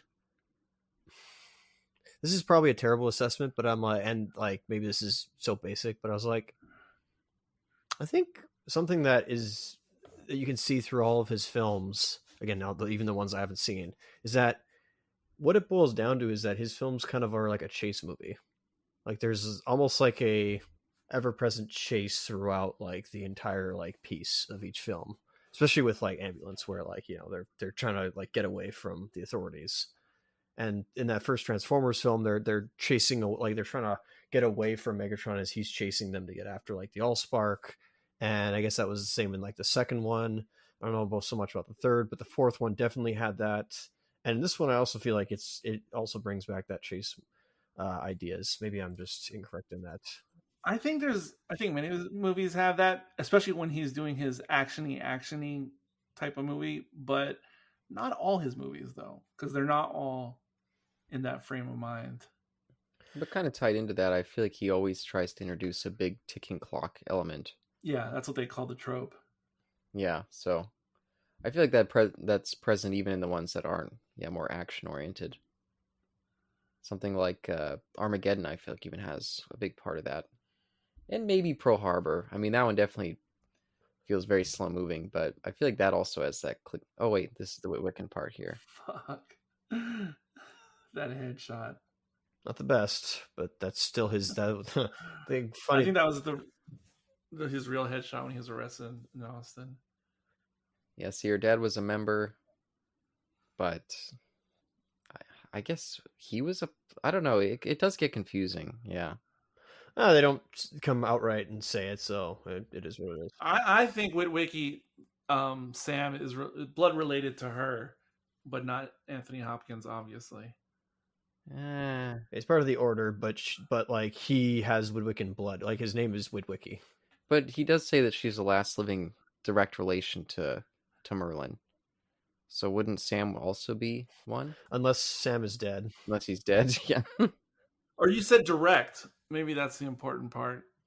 Yeah, where it's Maybe she's like a not blood relation. really, Blay, you're going with like blood relations. Okay, fair enough. Like nobility and stuff. Yeah, Sam's just related by marriage. Yeah, he's half breed or something like that. Okay, Yeah, that's yeah, all right. yeah. Sorry. Yeah. Well, I feel like that's reading it. I feel like they don't. I know. Because I don't even think her last name's hers was Wembley, right? Yep. Which I think there was a Wembley. Unless Wembley translates to Wiki. Man, I forgot this part existed. I mean, this little flash to World War II. Yeah, I don't feel like we needed that either. I feel like they could have cut that for some time as well. Shave this down to 220. I just wish the Transformers would have looked different in that different age. Yeah. Like if their structure looked more industrial instead of so futuristic still. Yeah, no, that's definitely fair. Yeah, because you figured they'd be being different machines, so yeah, their layout would be different. But yeah, so yeah, another thing that surprised me about the behind the scenes of this movie, this entire movie was literally devised by like pitch meeting style. That Michael Bay and the producers just put out the call to. Well, they had their set writers. They had like a writers' room, and they all the guys worked in pairs. The writers, like I don't know, like 12 of them, but they paired off, and each pair was assigned a different historical time and place where the Transformers may have been involved, and so everyone went their separate ways and came up with their own concepts for the specific time frame they were given, and then they gave their pitches literally to Michael Bay in person, and Steven Spielberg was video conferenced into the room, and each pair pitched their ideas, and the two contenders or favorites that came out of that pitch process was this idea of combining in the Arthurian legend, and the other one was like a not Spitfire. I think it was like a Jetfire story, but it was set in World War II. And those were the two leaders, and then they chose between those two to ultimately go this direction. But I was surprised that like Michael Bay was like completely hands off until the part where they were like choosing, amongst the different ideas.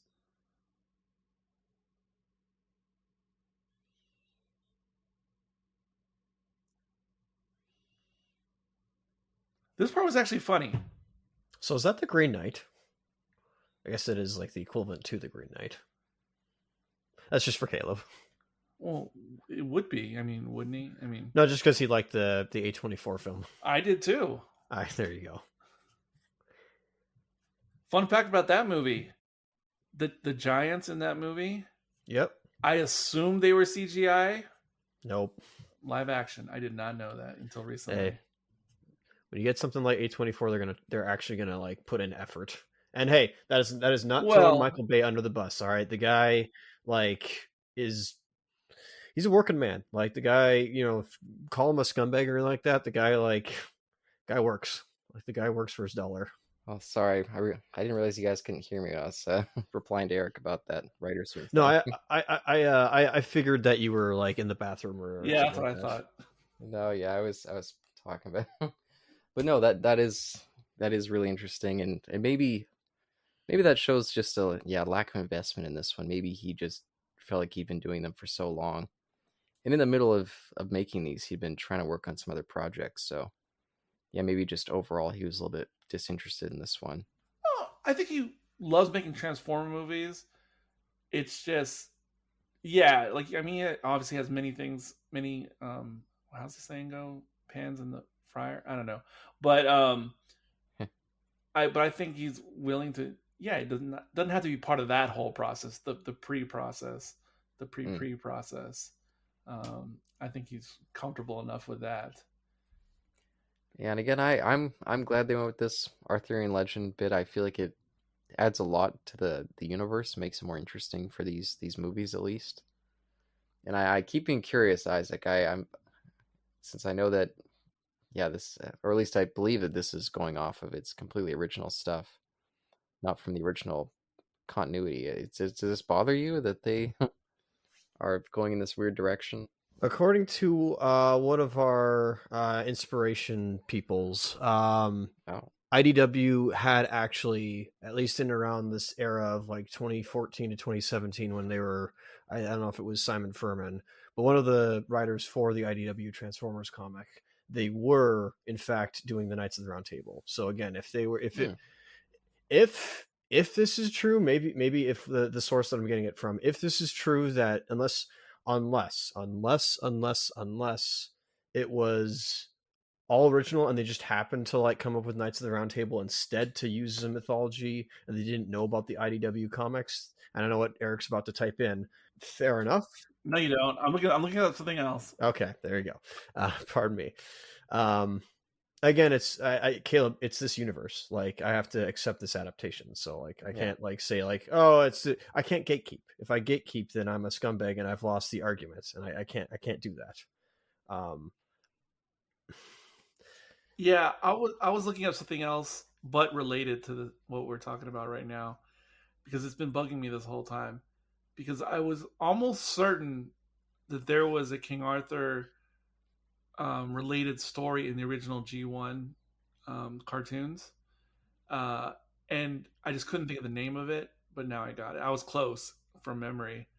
There is actually an episode in the original run called "A Decepticon Raider in King Arthur's Court," and it's obviously loosely based upon the novel.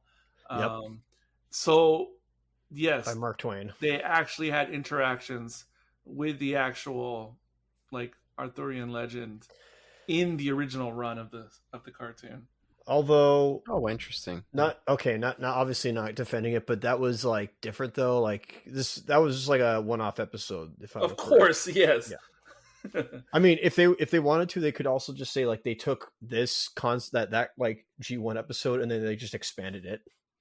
Yeah, because that series doesn't take place on Earth, right? That's more in. Is that Jetfire or just a similar looking Transformer? Wait, what series doesn't take place on Earth? Like the original run. Is that all Earth-based stuff? Yes. Okay. Oh wow, that makes it less interesting to me. Season 1 is like practically all Earthbound. Oh, But season 1 is also. Oh wait, I'm sorry. Season 1 and 2. Season 1 is relatively short amount of episodes. Season 2 is like a ton of episodes. By the way, this part on screen is interesting too. We'll talk about this later. But Setup. but then the movie came out, and then everything after that, that's when they really started going way off world. Earth was still in the picture, but okay. that's when the off world adventures took off. Was post movie. Yeah, and I'll say that's the only part of G1 that I know is I've only seen that movie. Yeah, otherwise, I just never had any interest in this series with the animated stuff or even these movies really. So But as I mentioned before to Caleb, and we've toyed with the idea, and who knows one day, the original G1. So obviously, I grew up with those cartoons. You guys didn't. I mean, because of age differences, but obviously, I did. And and I'm sure you guys know this with whatever cartoons you guys revisit. Like they all seem great in your nostalgic mind, and then we actually see them. 20 years later, you realize that some that you loved are utter shit, but then some actually have merit. And of the cartoons I grew up with in that time frame, G1 actually it's on the meritorious side of the ledger. Like when you revisit now, not all the episodes. There's certainly crap episodes here and there, but I think why part of the reason why it was a step up from a lot of the other kids programming of the time was because you still had the old aspiring sci-fi writers types that were like famous like in the 50s and 60s and 70s who used to turn in scripts for consideration for like the Twilight Zone and Star Trek and all their stuff. Some of those types of pitches would work their way into the G1. So you would have these unique one-off episodes that felt like one-off Twilight Zone or Star Trek adventures just with like Transformer characters. And even as a kid, I didn't know any of this stuff as a kid about writers and all this other stuff. But even as a kid, those episodes would stick out to me. Those individual ones were like, whoa, there's something, like there's a bigger thing going on. I don't know what it is, but I can tell there's something bigger going on in certain specific episodes. So you're saying I should rent the DVDs from Blockbuster and go check them out, or Oh, they're all on Tubi. I think they're even on YouTube. I think. Yeah, but Tubi, they're like in Blu-ray DVD quality. Yeah. They're in HD. I mean, because they were produced on film, and what do you call it? Preserved on film.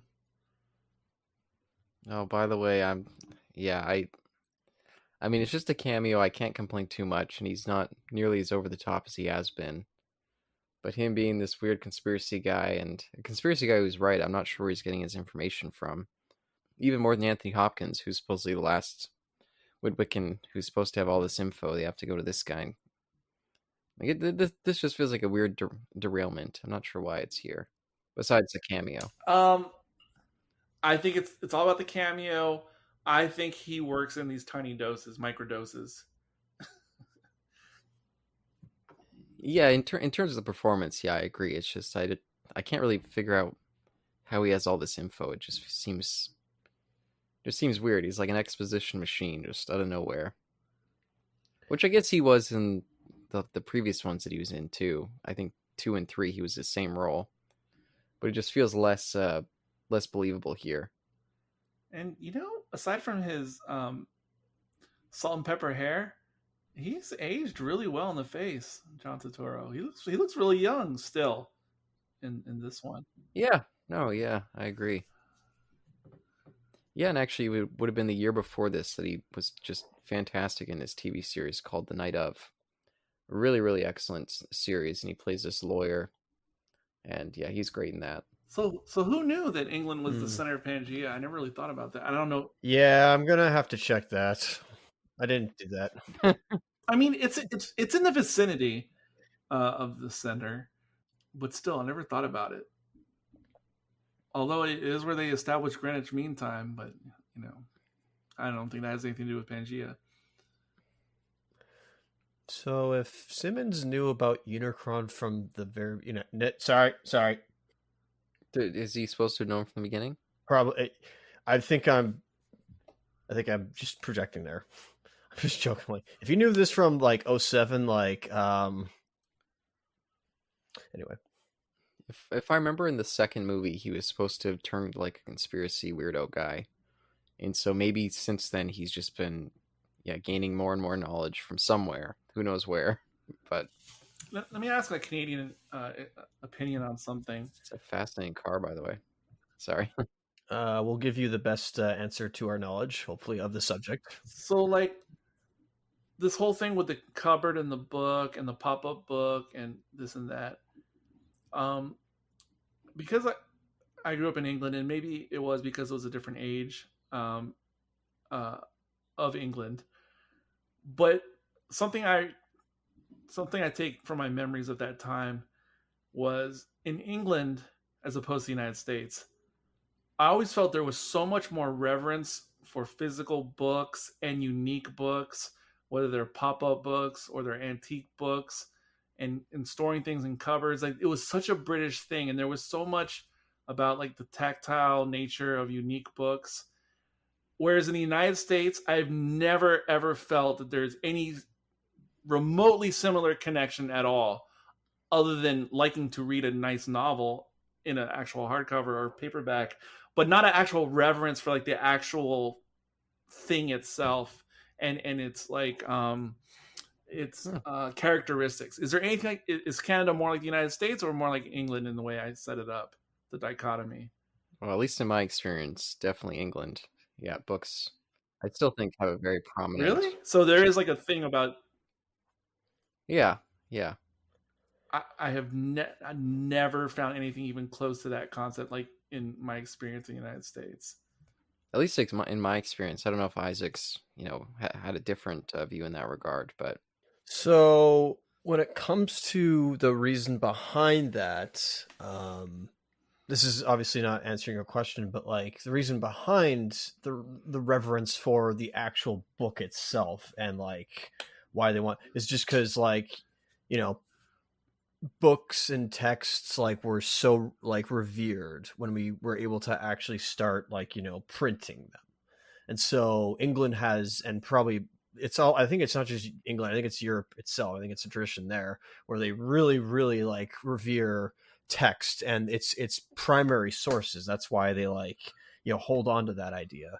Whereas like, because America was one of the countries to like develop the internet, that's no longer like a big issue. I So thought you were gonna say printing press, but he just jumped right ahead to the internet. well, there is. I mean, yes, they did do the printing press. I'm aware of that, but like, still, yeah, England was like because they, stories were important to them, and history was important, and the fact that like, you trace your family lineage as well, because that's a whole nobility thing, which you can complain about. But anyways, yeah, I think Caleb's right in that we also have. I haven't really encountered that personally, but I feel Caleb is probably right, where we do have a bigger fascination with books than those down south. Yeah, it's just interesting because like that scene really made sense to me, like from a British perspective. Like I could really like key into that, but if I only relied on American experiences, it just seemed like a movie thing. I mean, is this? Have you? I mean, you've been around America quite a lot, so it's like, have Yes, you experienced that everywhere you've been, or for the most part, the folks are just they're functional. I acquired the new copy of this, and yeah, people collect, but it's not about the like the uniqueness of each one or how it was bound or anything like that.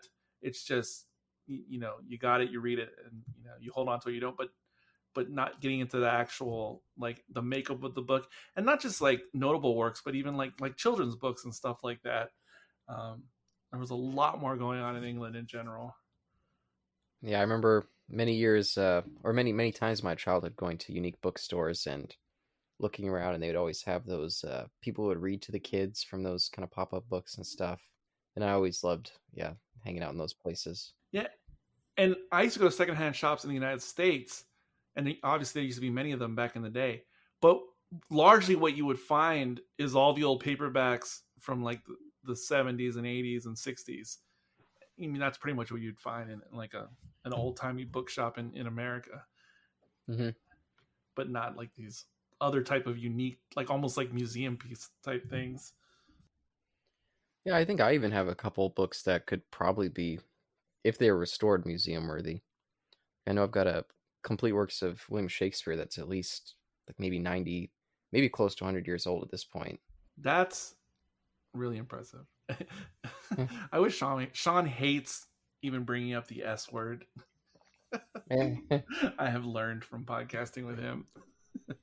my parents used to collect Bibles, and they had some really really old ones that were interesting. But yeah, maybe it's just the household I grew up in. Yeah, maybe a more reverence.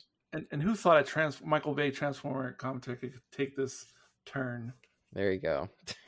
I mean, it depends on what was actually happening in the film right now. Which Caleb, I just realized that both Fate of the Furious and this film have at least some similar stuff. Only in that there's car chases. They were in Cuba, and there's a submarine.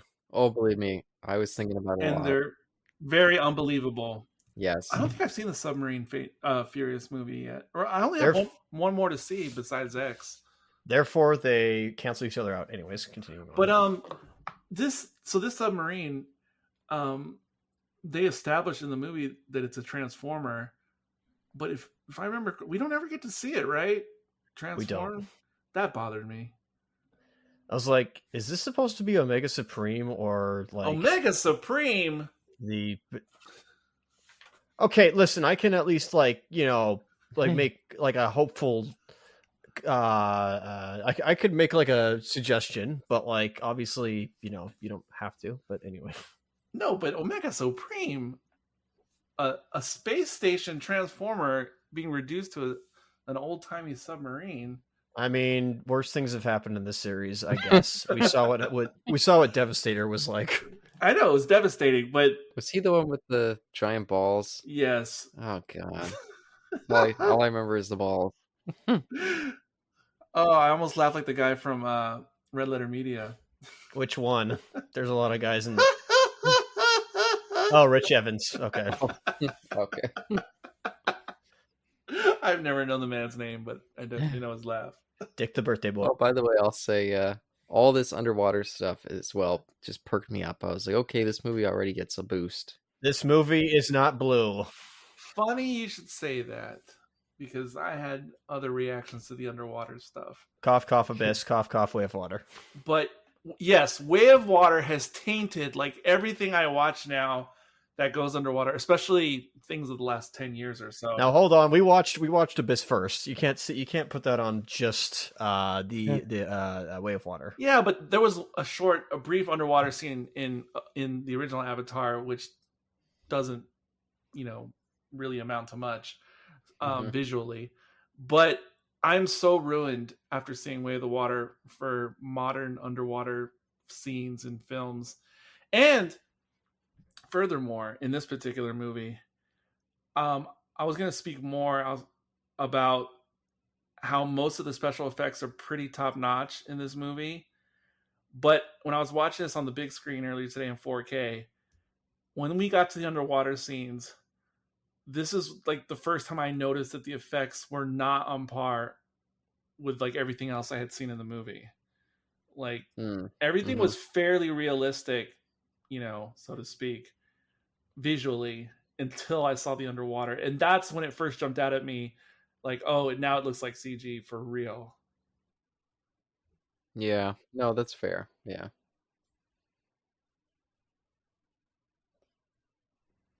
Because the movie almost turns into a digital cartoon during these underwater scenes, the exterior shots. Yeah, I think they keep it pretty sparing though, thankfully. It's not too bad. Yeah. Oh, go ahead. I just realized, I was like, yeah, Boris Johnson was prime minister at this time, right? Right, but what year is this again? 2017. But but again, I assume with these movies, that there's alternate. It is an alternate universe, obviously. So yeah, just like we have different presidents, I'm assuming we have different prime ministers. Well, that's what I was thinking, because like the first two films, again, I don't know, sorry, but just like they both kind of had like the presidents of the time there, which is just unique, and like I hadn't seen that. Not John Voight. What do you mean? Well, I don't think he was the president. I think he was John Voight wasn't the president. He was like part of the CIA. Oh, was he? No, I think he was. I thought he was Attorney General, maybe. Oh yeah, thank you. No, it's not Attorney General. Not Attorney General. Wait, hold on. I thought he was. He was one of the higher ups. Yeah, he was like the closest they could, like the closest to the president that they could get to, but I don't think he was. A stand-in for Bush was there, but it clearly was supposed to be Bush. Yeah, like a stand-in for the president. Yeah, and exactly. Obama was mentioned in the second Okay, one. He was defense secretary. That's what I was like. Yeah, they don't call it Attorney General something different. He's the defense secretary. Oh, I didn't even realize that he was tied in the military at that. Maybe I was thinking of the sequels then too, where they would have those random guys who would show up and be like, they would kind of stand against the government. I thought that's what John Voight, or the military. I thought that's what John Voight was doing too in that one, but maybe not. Wait, what? Yeah, remember those guys? There was what was her name? Frances McDormand who'd show up. I thought John Voight was in like that same role. Which is what? But what is that role though? But maybe I'm not remembering that. Well, they were like coming in and criticizing the military for working with the Transformers. I think with John Voight, it was more like, since they were working with the Transformers at this point, but was still criticizing them. At least I thought. Maybe I don't remember that movie too well. It's been a while. It has been a while. Could be. It's been 2 years for us. Well, at least a year and a bit. But he definitely played a military character. Yeah. I didn't realize he was playing defense secretary. Yeah, I thought he was the same as other guys, but maybe not. So that'd be like the Donald Rumsfeld role. Oh God. That's what position he had. Talk about another big fuck up. But anyway, we've already just derailed into politics enough without mentioning that moron. But what about this prime minister? I like how just like he's like a complete nothing. Assuming this is the prime minister, I think. He very much is. I mean, he's just like This is the prime minister. random casting. I mean, like generic prime minister e type character. And immediately diminutive to anyone who walks in. Like, oh, sorry, I can't talk over you. Let me just let you finish your spiel first, before I get these guys to drag you out after you just walked in unannounced. I bet Michael Bay wouldn't display the president of the United States in that way. He'd be more, show a little more competency, I would think. Oh, also the Navy or TRF or whoever they are with the naval ships, who are heading out to their location. I get it. The movie's not real. There's no way the Navy or anyone else could mobilize an armada and get it to that location on such short notice. Like they would need like a month heads up to try to make something like that happen. Yeah, did you see? But whatever. Transformers universe. You saw the when they panned over to like the helicarrier ships. Like that was that a real ship? I believe so. Like I don't remember what it was called, but they said it was USS something. So I'm like, I assume it probably was. I believe it was a real ship. Yeah. Okay. Like I don't know if it was the actual ship, but like probably was. Either way, yeah. They were like, oh yeah, we like are off the coast of England. I'm like, it takes a while for you to like cross the sea, right? Anyways. Yeah, and it's one thing if it was like one ship or two, but they have like a whole armada going. That there's no possible way. The fleet was all there. It was like, what's going? Like 48 hours. Anyway. Yeah, and it is this TRF thing. I feel like they didn't utilize it as much as they could have. Well, because at this point they're just completely working with Josh. I can't remember his last name now. Demel. Well, Lennox, but yes. Lennox. There you go. I just hate that their thing was we need to team up with our Suicide Squad to go after Mark Wahlberg. It made no sense when they should have been on Mark Wahlberg's side the whole time. I get it, he's a fugitive, whatever. But then to team up with the Decepticons, like they're taking the enemy of my enemy is my friend concept like way too far. Well, didn't Optimus Prime kill the Francis McDermott stand-in in the last one? Who was it again? Frazier. Oh yeah. Wasn't he basically playing that same role? I don't know if it was Attorney General or someone like that. I'll find out. Yeah, Optimus Prime killed him. And yeah, so I thought that they were just like, oh, the Autobots are our new enemies. So yeah, I don't remember because there was Nest in the second film, which was like the union between both, Autobots and like U.S. I don't know, like squad. I don't know if it was Air Force or whatever Lennox was, but then we had. I think they were in the second one, and then the fourth one. Sorry, I think third one, and then the fourth one. We had Kelsey Grammer and the Man in Black, and they were working with Lockdown to like find and like destroy the Autobots and like I guess bring them as trophies.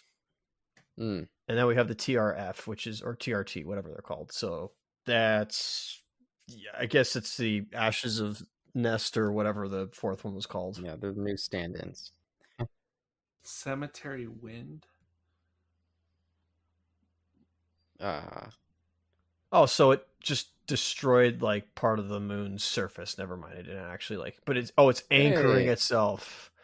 I forgot that we get that shot of the ship from Dark of the Moon. That's funny. Even though I didn't like fact check myself, Eric, that was the arc, correct? Like in the third one. Oh. I don't know about that. Because that was the one that Sentinel Prime landed on, like used to get to Earth, and I can't remember if that's the arc or if what they're in right now, like what Bumblebee and Cade and Vivian. Who knows? Because like even in the opening of this movie in Arthur times, when Merlin goes to ask for help, you see a ship that's like embedded into the small mountain or small mound, and it's like there's just like so many arc allusions. I don't even know. Yeah, I mean, it could be because the Ark wasn't just like, okay, it was the ship, but it also could have been another ship. Yeah. Like, So they probably had other ships like the Ark. They just called it that. So like, I assume like this is probably another Ark ship. Which I know in one continuity of Transformers, the Ark was Omega Supreme. All right, this right here for some reason reminds me of Aliens, but that's where it stops. Oh, which part? Maybe I feel like I'm maybe to sync again. It was just when like Cade was going through like the ship's bowels. So I'm like, yeah, it kind of reminds me of what are they called? yeah, Kelsey Grammer's character Harold Edinger, he didn't have like a official title. Like he Black wasn't. Ops Yeah, well, he like formed his own organization. Coalition.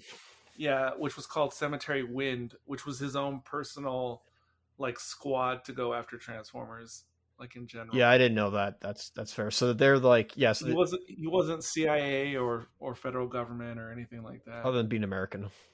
Okay, yes, he was American. That's not an official title, but yes. What is this like? Alien Covenant? The same year? Good grief! It is the same year. What the fudge? Much better movie. Never saw it, but still. And I hated it at the time. That's weird. Alien Covenant feels more recent. Yeah, it is weird. 6 years ago. This also feels like the ship during Extinction, Age of Extinction.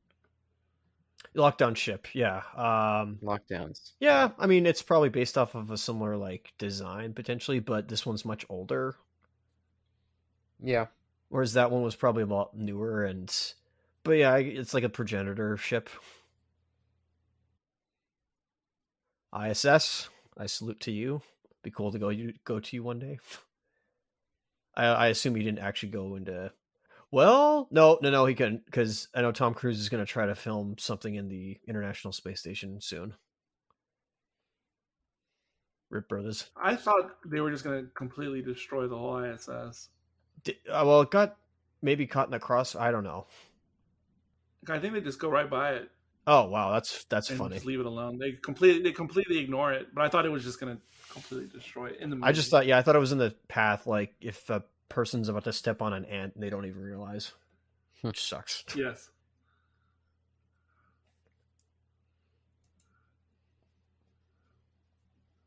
Yeah, I'm trying to think of things to say during all this stuff, but Do you like this stuff, Caleb, or are you just like, I'm good?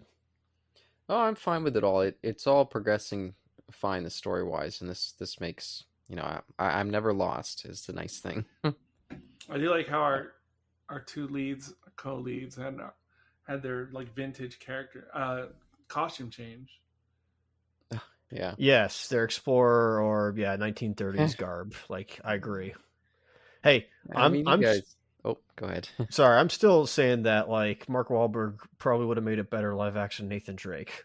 Well, I mean, Johnny Knoxville probably was based off of they based Johnny Knoxville's face off of Nathan Drake, so I think he probably could do another good job. Although he also kind of looks like Max Payne. Anyway, sorry, continue, Caleb. Hey, he was Max Payne. Well, no, I said Johnny Knoxville. I didn't say Mark Wahlberg. Oh. But I know, yes, I'm aware.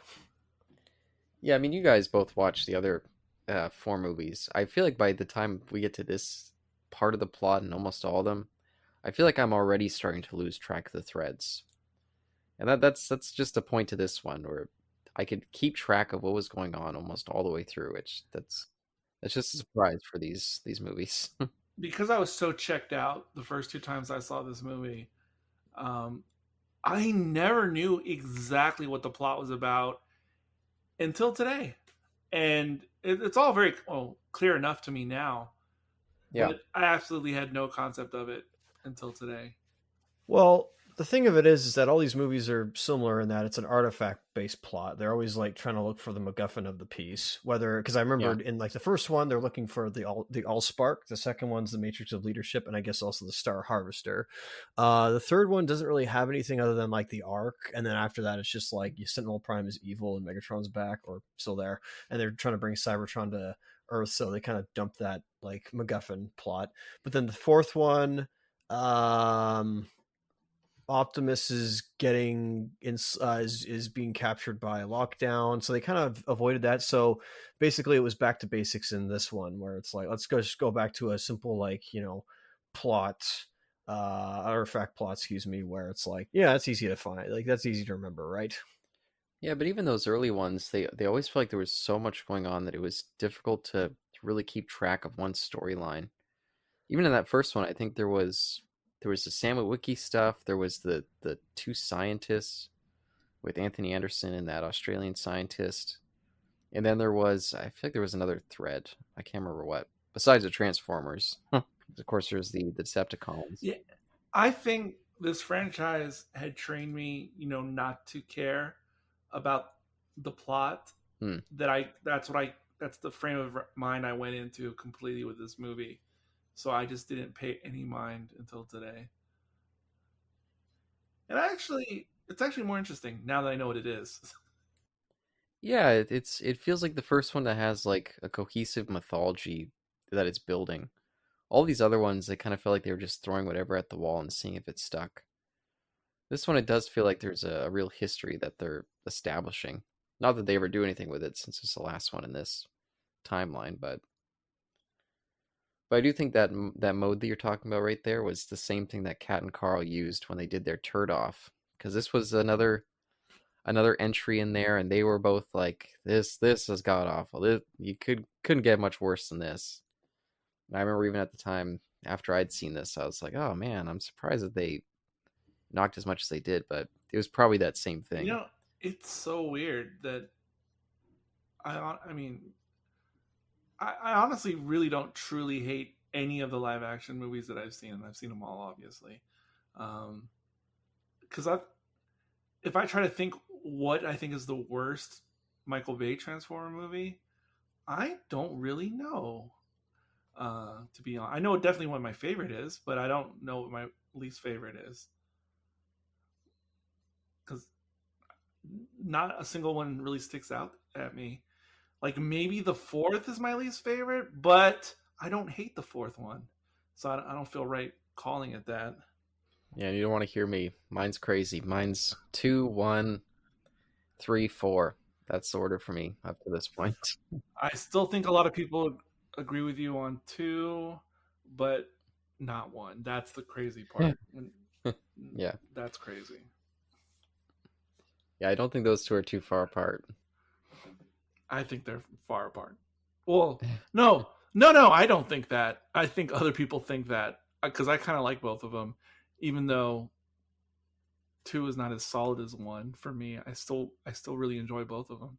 Oh, that's funny then. Yeah, that we both don't agree that, or we both agree that they're not that far apart. I just, yeah, don't like either one of them.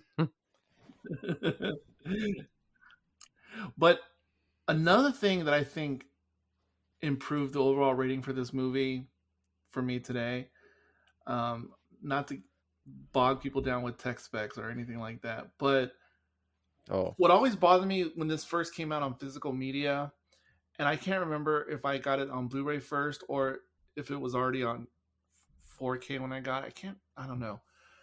Or even if it was in 4K when I first got it, maybe it was my old TV that didn't have Dolby Vision or something. But because I bought the whole box set in 4K years ago. Probably could have been 2017, 2018. Anyway, got the whole box set, and I noticed right away that this movie, it it looks so digital, so digitally filmed.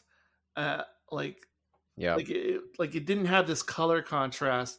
And as soon as I popped in the first two Transformer movies in 4K, well, they're almost like on the opposite extreme because because of the era, they are super saturated in color, which that might be a little bit extreme.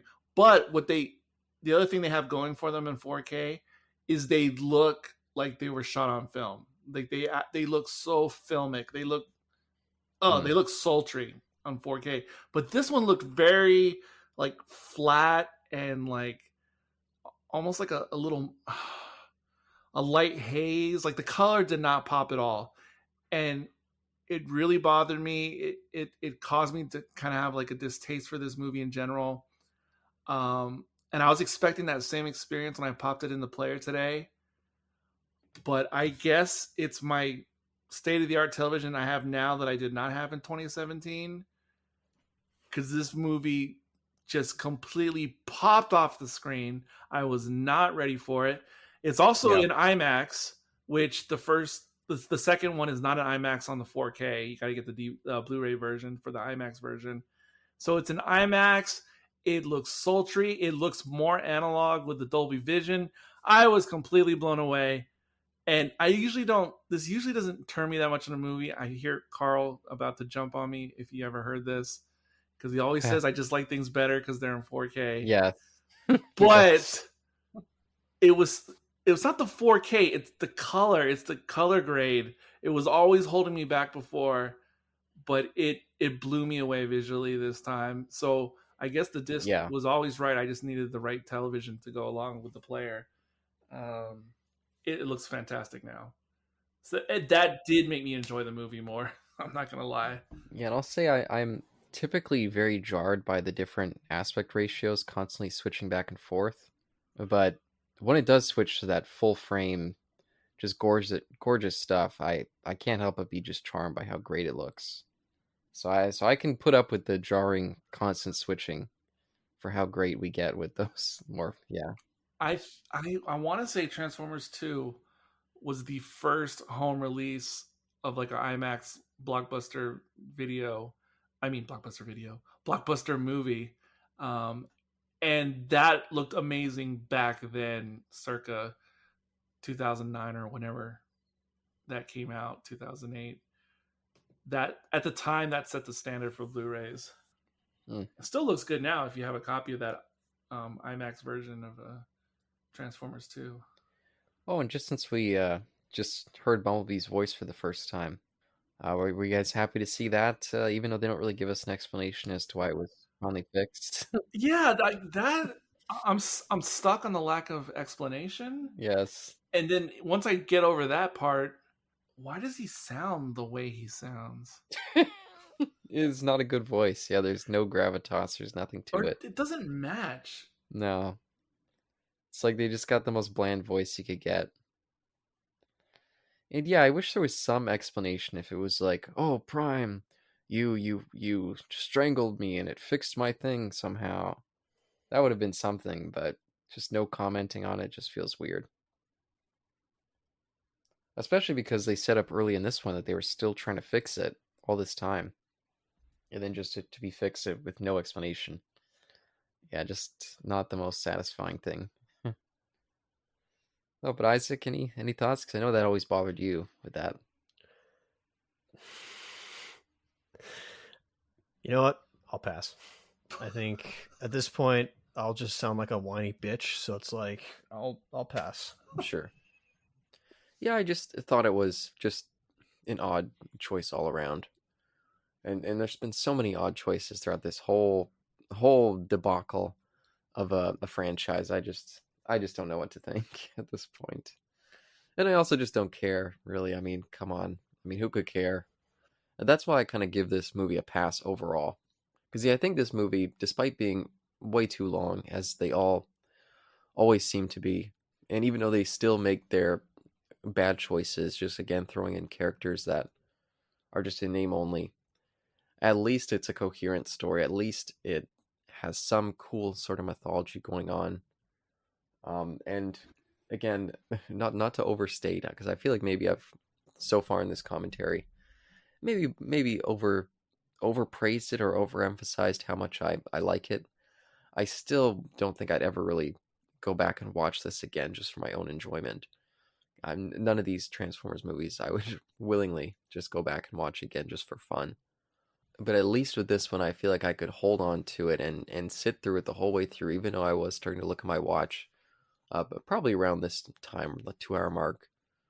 But at least it was not filled with stupid humor, not filled with as much racist kind of stuff, or just like gross, like violent humor. Like I remember the Bernie Mac thing in that first one when he was talking about his mom or his grandma, and he was like, "Oh, I'd bust that bitch up the side of the head."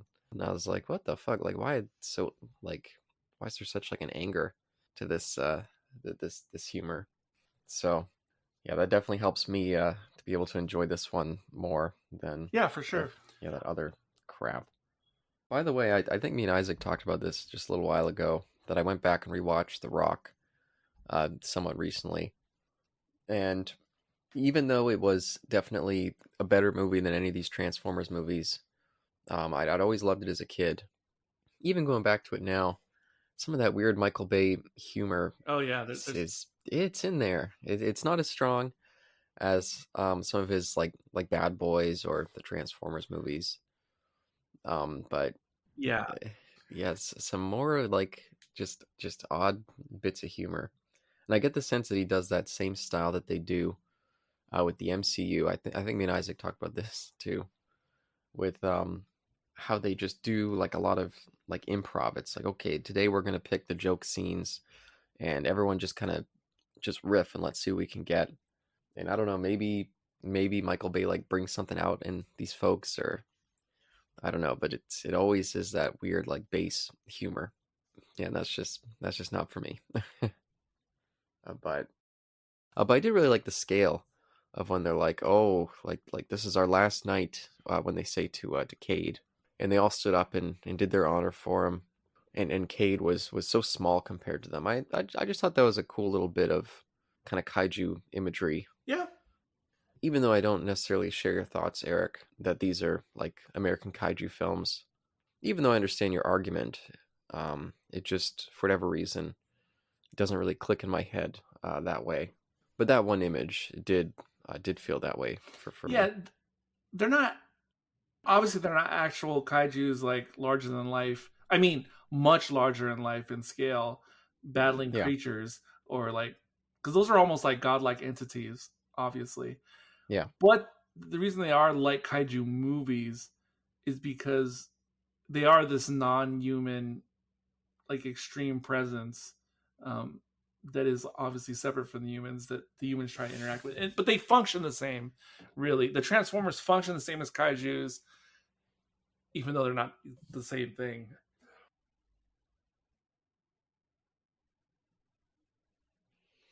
any comments there, Isaac? I feel like you want to jump in.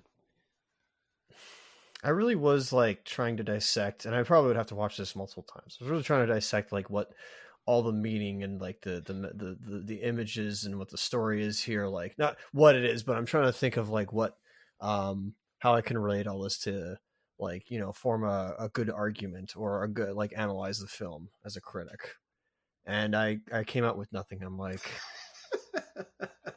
really try like I was really trying to give this like it's like fair dues to like be a real film. Hmm. Not a real film, but like treat the film as I would any other. And I think I've failed as a well non-existent critic.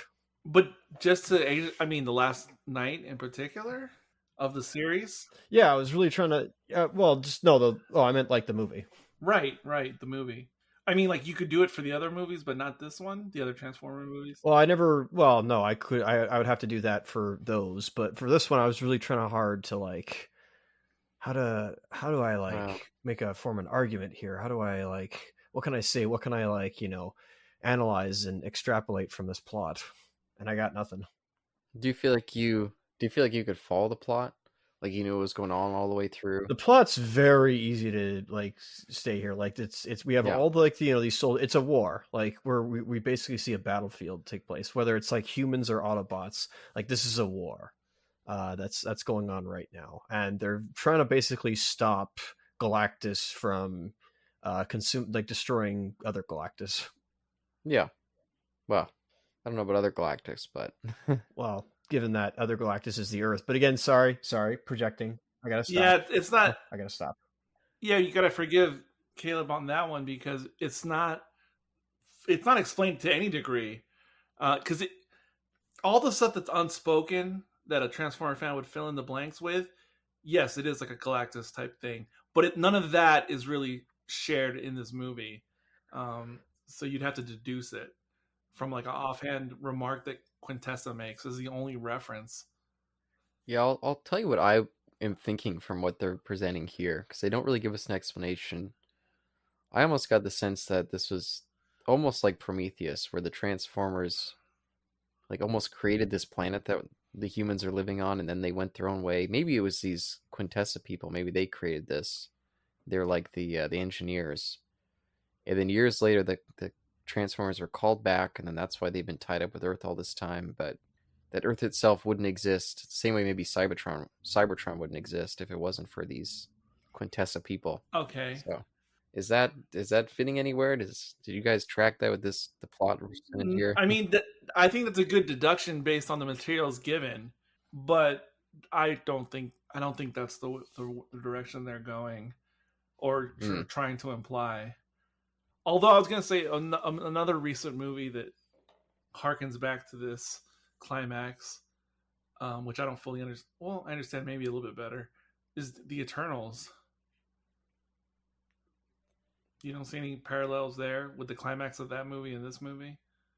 Oh yeah, I definitely do. Yeah. And even that, the Eternals scheme, that might be more related to what you just brought up with Prometheus, actually. Yep, it's also in that category as well. Yeah.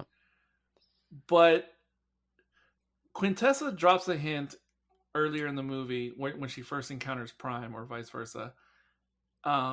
She drops a hint, which is like what do they call it? A dog whistle for longtime Transformer fans. But the problem is they don't explain it, the dog whistle. And so it's all just up in the air. Because they're implying that a very significant legacy character is somehow one with the Earth, which has never been a thing in Transformer lore before. But they just drop it like it's nothing, and then they don't do any further explanation. So I don't know what the fuck to think about it. I intentionally moved past that point because it wasn't important to Caleb. The Galvatron, or not Gal. Why do I think that's its name? Unicron. I keep wanting to call it Galvatron. Now, so that's. Hold on a second. I'm sorry. You finish. Oh no, you go ahead. Go ahead. See, what I'm not trying to piece together what's happening in the plot. I'm trying to make analogies to what is Michael Bay trying to say with this film? What are the writers trying to say with this film? Is he saying that, look, by the end of this film, all enemies aside have all these people were enemies before. Here they are united under one cause. Is that what he's trying to say? What does Cybertron represent? What does Megatron represent? What does Quintessa represent? Is she an invading invasive force? That's what I'm trying to get at, because I can't speak for this film as a fan because I'm too I forgot the word just now, but I'm too biased. That's the word. I'm too biased for this franchise. Well, if you're looking for a director who has something to say and is trying to make a well orchestrated thematic kind of point, you're looking at the wrong guy. That's not Michael Bay's style of filmmaking and anything that he's done. Yeah, this almost reminds me of what are those guys' names? Like an Emmerich film. Yeah, and don't forget he's not writing. I mean, this is just they're basically putting together a big set piece kind of movie. It's not a. You know how This is an old school blockbuster. I have to kill you. What was that? Sorry. I questioned that too. I was like, I didn't notice that just now. What the hell was that? I have no idea. That's a good question. Some guy, one of the Teamsters got fired that day, and he just to see if snuck in and left a subliminal message. Yeah. Oh my god, that scared the crap out of me. Yeah, I don't know what that was. That's not on my end. I swear. It's a type. Is that TARDIS? It's a Type 40. Anyway, it just does that spontaneously to scare the shit out of me. Oh god, what was I gonna say? Oh, I was gonna say, you know how in the original Godzilla movies, how originally there was all this, symbolism and, the chickens are coming home to roost, meaning the nature or Gaia of Earth is taking back, what humankind has screwed up. And, there's that very direct messaging in post World War II, blah, blah, blah. But then, as you get further on in the series, they just kind of drop all pretenses and just, get the monsters going at it. And I kind of think there's not really a bigger picture to this particular movie. I think it's just another, you know, like those Emmerich films. It's just potential another cataclysm, end of the world type situation. Yeah, and what makes this one, in my opinion, better than the previous Transformers is they managed to get that part right in a way where I'm never scratching my head or feel like they changed their mind somewhere and we have dangling threads or convoluted stuff that I can't keep track of because there's too much action distracting. That's why I highlight this one as having a bit of a better script, not because it's more thoughtful or more trying to say something, just that it feels like more of a comprehensive story. Oh, you know what it is? You know what the message is? So like these weird appendages of Cybertron that are like Yeah, dragging across the earth. Like anchors. Well, yeah, kind of like anchors, and they're kind of bothering me. I'll say more later why they're bothering me, but yes, they just made me think of like dredging a river. So maybe there is some symbolism between like dredging humans in humankind off the face of the planet Earth. Tilling the Maybe fields. there's something going on with that. Yeah, maybe something with that. yeah. But that aside, back to physics and whatnot. Oh no, yeah, No, what bothers me really about them is that, like, it doesn't take a very large asteroid or meteorite to cause significant damage on the planet. 1 kilometer. But with what we're seeing and how much contact is happening, like I think this would be an extension event, like without question. yeah, Without question, this is an extension event. All life on planet Earth is over after what we've seen already in the movie. yeah. Volcanoes exploding everywhere, earthquakes destroying cities. Not to mention the impact explosions from because I mean maybe they're supposed to be like, oh, this thing it didn't come in too fast, so they just kind of slowly glided into the earth. I think that's what we're supposed to believe, but no, no, no. This is destruction on a whole other level. Yeah, It's incredibly huge. Like when they show those space shots, like there's no way. yeah, it's not viable. Yeah, that is the big suspension of disbelief in this one. Maybe some people think it's King Arthur, but it's that. That, and I checked the specs on the Osprey vehicles, the propeller vehicles, and they cannot fly to this altitude.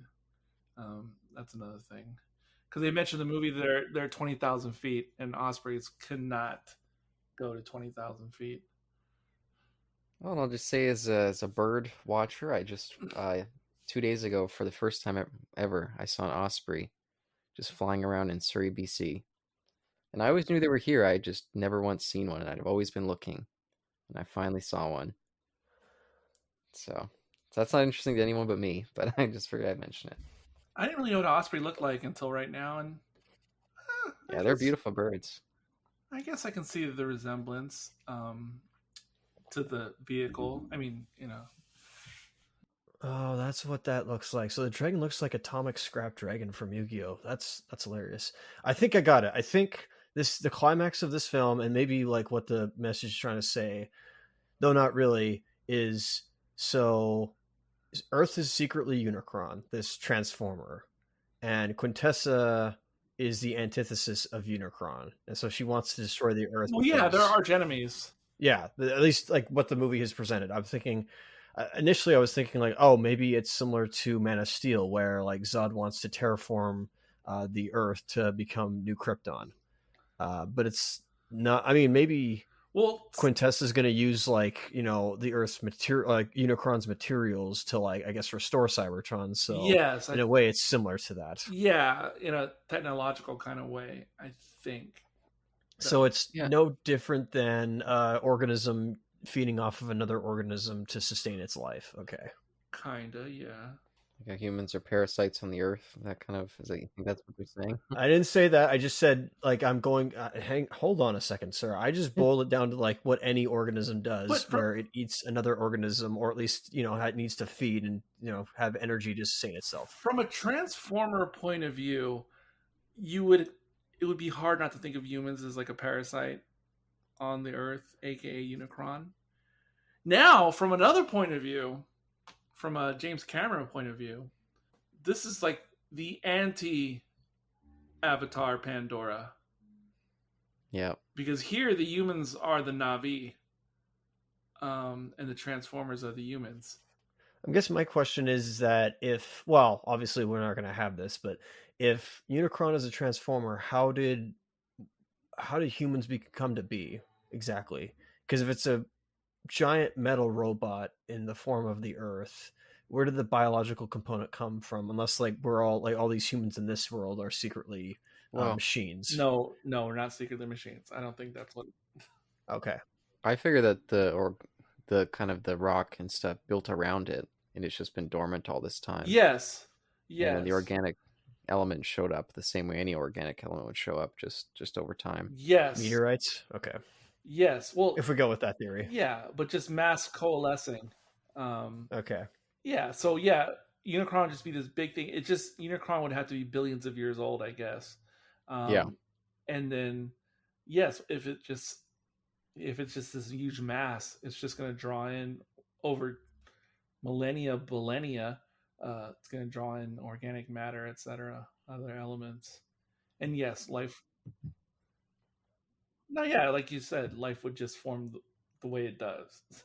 But I was curious, because I know, Isaac, you said in the last one too, you were hoping that we'd see some combiners. And I think we get two of them here, right? We get the dragon, which is all the knights, and then we get that one dude. Yes, the Decepticon. I don't know what the hell that guy is. Yeah. Oh, there we go, Infernicus or something. So it's weird because Infernicus was already there. Then he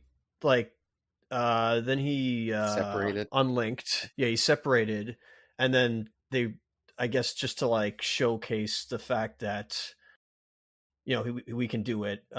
We get the like Decepticons combined back into him. So I'm like, it seemed a little counterintuitive, but I was thinking more that he was Bruticus, but because I know Sorry, my fan's showing again. I can't do that. No preconceived ideas. I gotta stop that. I will say, I guess, in comparison to from the last time we saw a combiner form of Devastator, I guess it's a little bit more non-phallic looking and not as like crass. Excuse me, in this way. Even though Devastator had a lot of weight to him, Infernicus looks like he almost has like no weight to him. But whatever. Again, sorry. Its name is Inverticus. Infern. Yeah. Infernicus. Oh, Infernicus. Yeah. And I was curious about the dragon, if that's something from outside of this, or if that was an invention for this movie. I can't speak for that because I've lost my ability to speak. Why? But I actually, I at first they said that the primes, the 12 knights created the dragon. So I'm like, okay, so they created it from like nothing, right? No, they're combiners. I'm like, but did we see a prime die and a few primes die? Why is it still like 3 heads? Like, wouldn't the mass be a bit like would it only be 2-headed dragon instead of 3? Anyways.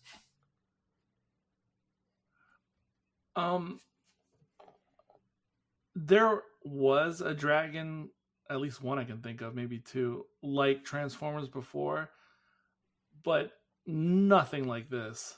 Yeah, nothing that's like a true massive dragon. What was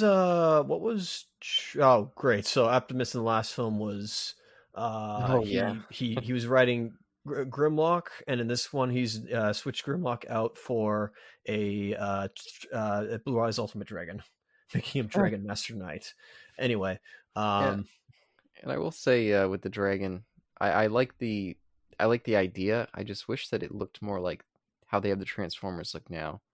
It looks more like what we would have seen in those first 2 when they're really like there's too much stuff going on all the time. Whirlwind attack. I wish it looked more solid. Yeah, it turns out they're losers when they're not all combined. They should have just stayed as combiners. And they also did the problem of attacking him all at once. Yeah. You can't ever do that. Yeah, I agree with what you said, Caleb, about Dragon? Yes, about the look of it. The thing about Infernicus, yeah, technically a combiner, But what I don't like is that when it's disparate parts, they all look the Oh yeah, same and they look like what they form into. yeah. I don't like that at all. It is weird. It's like it's not actually. It's like it's more the big thing, and it can just split itself into smaller guys, but it's not. Yes, exactly. I don't like that at all. Yeah, it's That's weird. not what's fun about combiners. Not allowed to have opinion. Not saying anything. Not saying a thing. Oh, but Isaac, I also remember. I don't know why I remember this, but that you mentioned Hot Rod and that you're hoping that he would show up here for some reason. Were you happy to see him? I don't know why. I don't know why I even remember it. Again, But I'm not allowed to say anything. I've lost my ability to criticize or at least be a fan of this film. you started this retrospective. You got to give your opinions here. That's I'm here for you. You know, I I didn't want to do this series. like they don't really. Well, again, I think it's for fan service, just because it's like, hey, everybody, it's Hot Rod, because they're like running out of Transformers, so they either come up with their own ones. I mean, why don't they just like, what did they have to use Hot Rod? They could have just created new characters. Just since you said you wanted to see him, do you feel like this has been satisfactory, or do you feel like I didn't orgasm when I saw him, if that's what you're asking, but like no? the role he has in this film is not exactly a character piece. That's fair. He doesn't Yeah. exactly have a character other than like, hey, I'm French, which is interesting. Oh yeah, The Mummy also came out this year. I forgot about that. And is that a Hot Rod thing, or is that an invention? Sorry. No, he's played by the guy from, well, not in this one, but just the cool claim to fame in Hot Rod's case. He's played by what's that main dude from the Breakfast Club? Oh my Oh, god. interesting. Not Michael Anthony Hall, not in this one, but like that's in the like '86 film. But anyway, it's besides the point. He's here to have a, what do you call it? Wait, he played Hot Rod in the Transformer movie? Yeah, in '86. Like not Michael. Michael Hall? No, other guy. Not Emilio Estevez, the other guy. Oh, the bully The one. brooding one? Yeah, He did the Oh. voice for Hot Rod? in '86. What? Never Yeah. knew Oh, that. interesting. Look it up. Yeah. But anyway, I am gonna look it up. the only reason he's here, the only reason Hot Rod's plot related is because he has that time reduction gun or whatever it's called, time dilation gun, where he can create, like he shoots a bubble and in the bubble like all of time like just goes in slow motion. Yeah, no, I think that's actually a cool weapon. I like that. So he technically does have relevance in the plot. And I think I can't remember if it was in that discussion, but I remember you guys mentioning how in one of these things, the Transformers all had like their own unique abilities or artifacts or something like that. That was in our Transformers animated. Yeah, so I was like, oh, is that another kind of callback to that stuff? Maybe Isaac would like that. I don't know. Oh my god. Judd Nelson did the voice for Hot Rod. Thank you, Judd Nelson. That's it. Wow. That was actually a cool use of that stopping time gun right there. Well, yeah, Yeah, it was. it was. Yes, I wanted to call it Chekhov's stopping time gun when it first appeared in the movie because you knew it had to factor in some kind of way, or you would think, because Michael Bay doesn't play by those rules, but Usually, yeah. you would think though that it would have some role to play. No, when you brought Hot Rod, it's utter sacrilege to the old G1 fans. Oh, really? Because Oh yeah. I don't know what it is with the Michael Bay movies, in the sense that they use these legacy names, and with some characters they try to make, like with Optimus and Bumblebee, they try to make them somehow relate to the original characters. Hound a little bit, Ironside a little bit in the first one. Ironhide. Sorry, yeah, Ironhide. It's okay. But then with other characters, they just use them in name only, and there's like, and Hot Rod is one of the most egregious. Because why is he this like weird French? And like, why does he start off as I don't know how to pronounce the name of those that make a car. This Lamborghini, I think maybe. No. He starts off as the French car. Oh, that's right. Yes. Citroen or whatever. Why the F is he that type of car and not even a sports car initially? And then why is he French? And then why does he turn into a Lamborghini and then still have the French accent? I think French and Italians would be jumping out of the theater. They take that stuff way more serious in Europe, like the lineage of the European car brands. And to have a Lamborghini with a French voice. I don't even know how. And Lamborghini and Ferrari are very protective, like with their IP and whatnot. How could they sign off to allow their vehicle to be in the movie with a French accent? I would think that Lamborghini representatives would jump out of their pants at that possibility. And again, none of this relates to Hot Rod as we knew him before in any possible way. Um, and so I hate when they name drop like known Transformer names in the Michael Bay stuff when it's in name only. Hmm.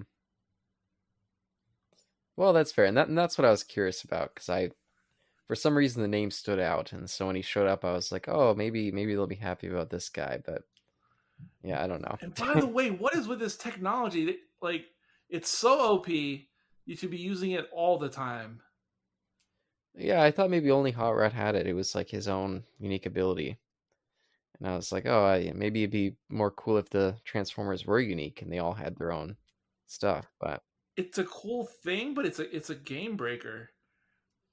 What I noticed from this, oh, that's right. I forgot to mention that earlier on, but like, what I noticed early, like throughout this film, is that there was a there was a there were points when like just Transformers like aren't present, and then they just present themselves again. So I'm like, huh? They like go to the Shadow Realm, or they like what is it? They phase shift like Lilith from the first Borderlands into like another dimension. And they come back out. Maybe it was an unknown Transformers ability. Who knows? But or they could have been used more. Like the strength in numbers would have been useful. But anyways, that's just a point I had to make. Yeah, well, I mean, they were staying in Arizona the whole time until amazingly I day I don't traders. mean that point. I don't mean that. I don't mean that. I was talking about like certain times within like the scenes themselves when there's an action and there's a transformer present. They don't often like make their actions known, or they don't like interact with people. So I'm like, Oh, okay. In that case, I would use the same argument I brought up with Way of the Water, where the Navi tribe, the water tribe, mysteriously disappeared during the action scene. yeah, I'm making a point of it. I don't care, or at least, excuse me, I don't care very much for it. So I'm just like, I'm just pointing it out.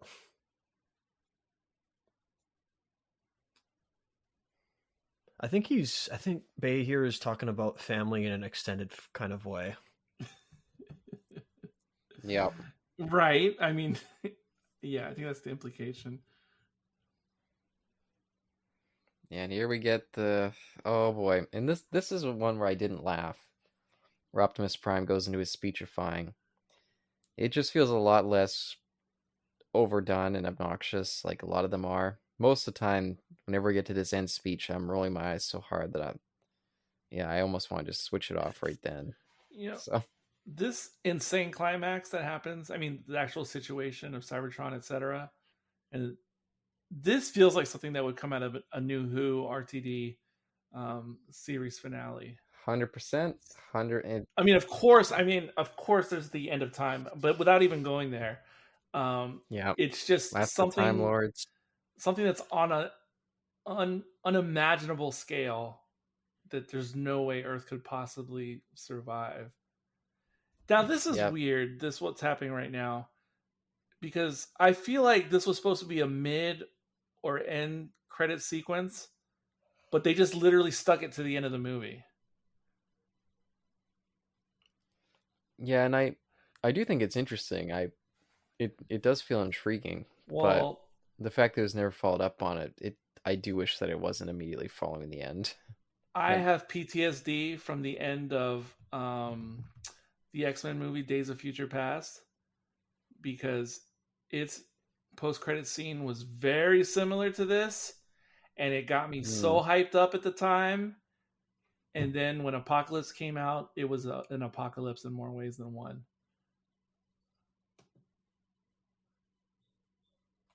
yeah, I can't argue with you there.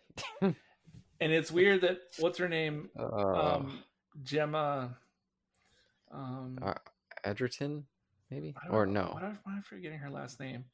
But it's weird that you certainly never would have realized she was in the movie. And even if you did, probably a lot of people don't even know who she is, if they even knew who she was.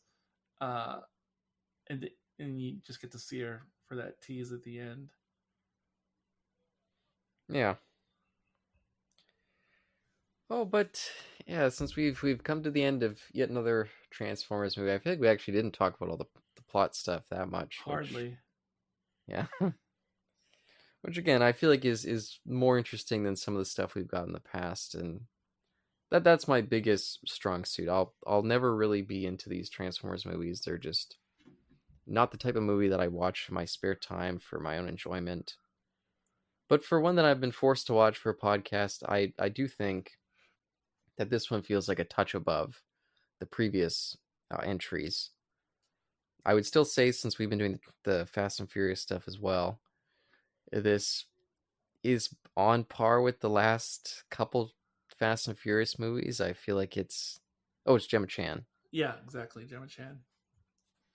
Yeah, I feel like it's definitely in that same type of movie mode that I'm just not a fan of. I find that stuff just overblown and obnoxious and difficult to Well, keep my interest. There's just like these action movies are just that's kind of the way I always felt about the later Fast movies, even though I hadn't watched them. That's just what I felt, and that's why I didn't watch them. But now that I've kind of like mellowed out and just kind of allowed Fast and Furious to be what it is, and now I've seen them all except for 9 and 10, obviously. Um, and now I'm at peace with it, and it's okay, and it's totally not my style, and it's not my thing, but I can yeah. be into it.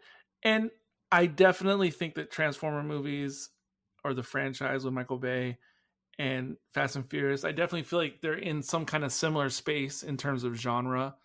There's Yeah. definitely a relation going on. But as flawed as the Michael Bay movies can be, it's definitely my preference if I had to choose between the two.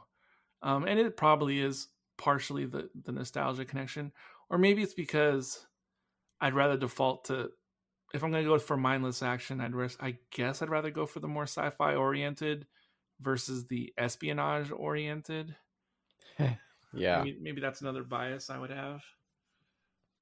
Yeah, and I'll say this kind of filmmaking stuff, I feel like it fits more for Transformers, just knowing where the Fast and Furious started. Like, I still think that first one especially, it's just crazy that that's what that series became. It was just a simple heist thing, little undercover cop thing, and it ballooned up to that ridiculous stuff. The weird thing about the Michael Bay movies and their origin, the Transformer ones, it'd be like the 90s version of the Mario Brothers movie, except if it was wildly successful. Do you know what I mean? Yeah, I do. Just like almost a bastardization in name only. Yeah, because yes, exactly. Except if it was like a moneymaker. That's Yeah. kind of what the Transformers movies are. Like, like they're the damn Mario Brothers movie, and it makes me wonder how it might have been, or maybe it wouldn't have been anything if they were somewhat closer to the source material, and if they made like a serious, quote unquote, serious movie or serious take. It probably would have got better reviews, but probably wouldn't have made as much money, I would think. Not nearly as much money. Because I'm just thinking, like, Transformer movies have so performed, like, crazily, especially the Michael Bay ones, at the box office. All of them were serious moneymakers. But remember, I brought up Dune not that long ago, and how it is the new Dune. It's such a revered movie, but it is not a moneymaker in blockbuster terms. So maybe that's how Transformers would have performed if they had made like a movie, like a legitimate movie. Yeah, and we might see that. I mean, I know that they claim that they're trying to be more close to the source material. I don't know. I don't know anything about the source material, so I can't say. But I know that You talking about the new movie, the new Transformers movie? This new series, maybe not the newest one, but I know that they're saying that they want to stick closer and take more stuff from the source material. Wait, we're talking about the live action movies, the new ones coming out. Live action movies, yeah, that's what I've heard. I don't know. That would be amazing. But who knows though? Because as one who's seen the trailer, spoilers aside, I would love for this to be a misleading trailer situation.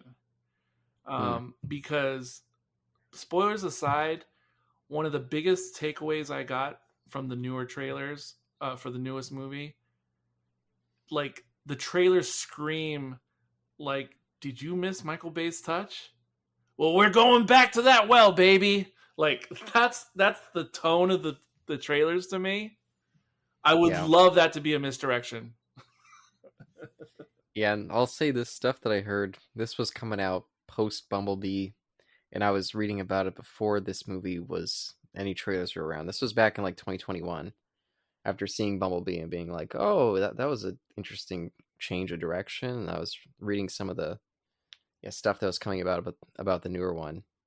But yeah, I don't know about these trailers. Maybe it was a Akiva Goldsman situation where they're just lying to you blatantly. I need to find out later. Like, yeah, I want to know who's behind the scenes, like producing, directing, etc.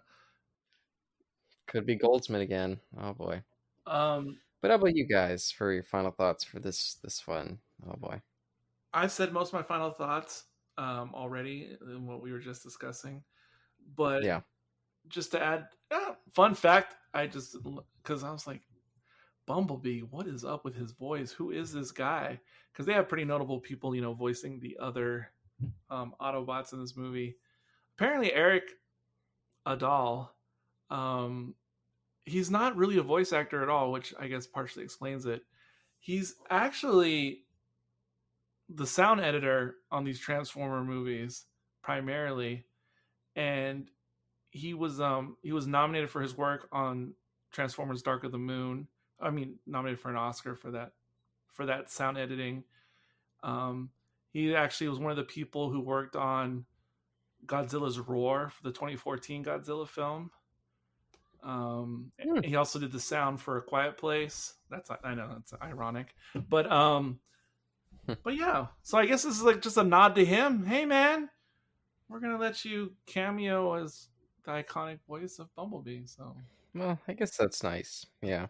I can give him a pass for that. yeah, it's nice to know. But when you're just in a movie theater and you don't have IMDb downloaded to your brain, you're just like, what the heck is going on right here? But anyway, I've kind of already said my piece. I've never disliked this movie outright. I did feel like I was definitely ready. Well, I was already ready to move on from Michael Bay before this, even though I didn't hate any of Mm. his movies. Um, but after seeing it today, it has gone up considerably in my mind. As whatever I thought of it before, it has gone up considerably as a much better movie than I initially thought, despite its flaws. Yeah, and I just want to comment for Isaac gives his final thoughts because I don't think we mentioned it, but I just saw in the trailer or the credits here. Is it bizarre that they brought back Stanley Tucci to play Merlin after him being kind of a main character in that last movie? It's just kind of a weird thing to do. I don't I know. thought it was like a friendly cameo. Yeah, I think that's what it was, but it's just a bit strange. Yeah, we love you so much for your previous stuff. Um, and the guys in the special features, I told you, like the Arthur and Lancelot guys, like they're all nobodies in the acting world. Yeah, They did nothing but revere Tucci on set. Like he was of their course. GD hero, superstar, greatest character actor who's ever lived. Like they were just completely gushing over the guy on set. No, it was great. It was wholesome, but they were There you go. they were simping on him. Let me tell you. Oh, yeah, callback. There we go. Yeah, bring it all around.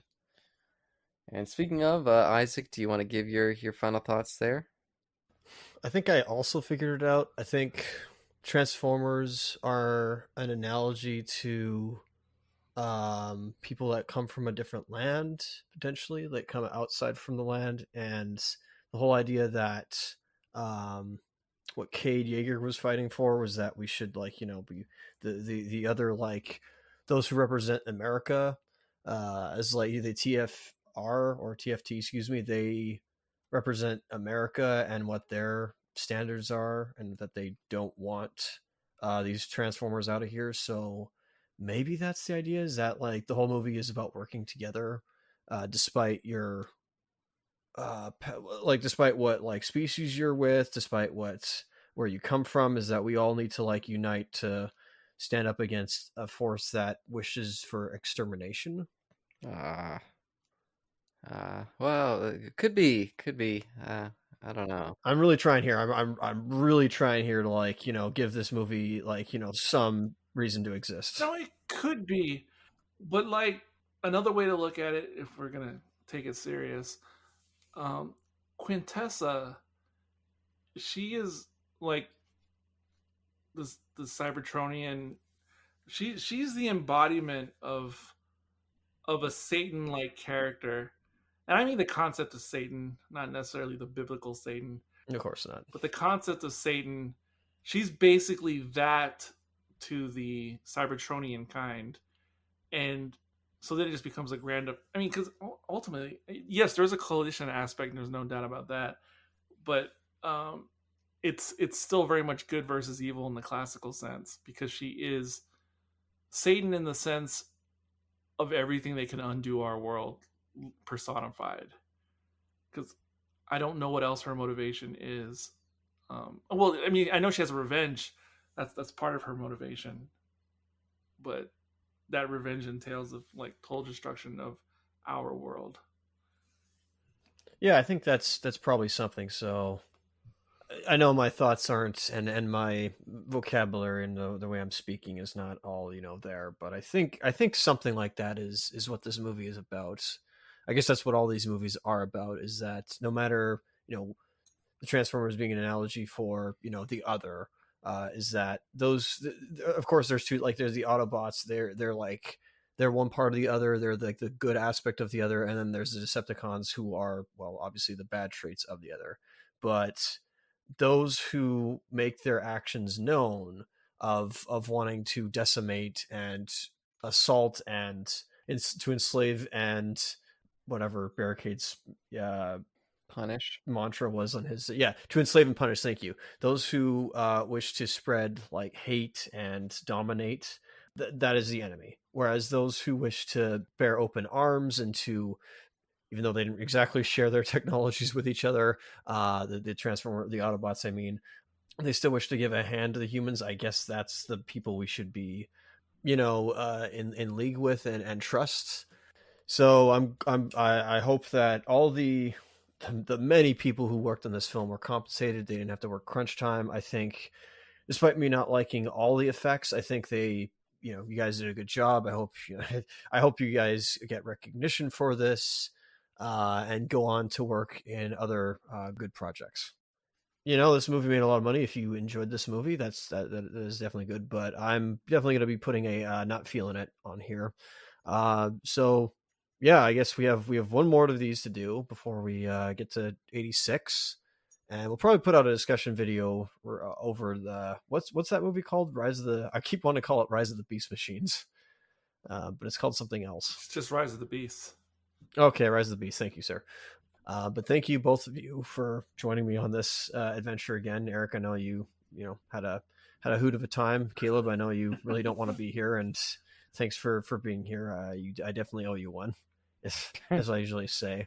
You had to put up with me with the Fast and Furious franchise. Don't worry, I'll be doing everything you want to do. So I enjoyed that series more. Yeah. I guess so. I guess I'll yeah, sure. Anything else you want to say, Caleb, or are you good? I'm good. Take us home. Yeah. I guess like this movie is implying, don't be too quick to judge a person's character, but obviously don't profile them. It's really hard, right? Like it's really hard to like determine like from somebody from someplace else, like I think if they're wanting to be a good, I think people down to their bone are trying to be a good person. It's just like certain external factors that cause them to be led astray and do things that aren't in the right way. But anyways, till next time, everybody, take care, peace out.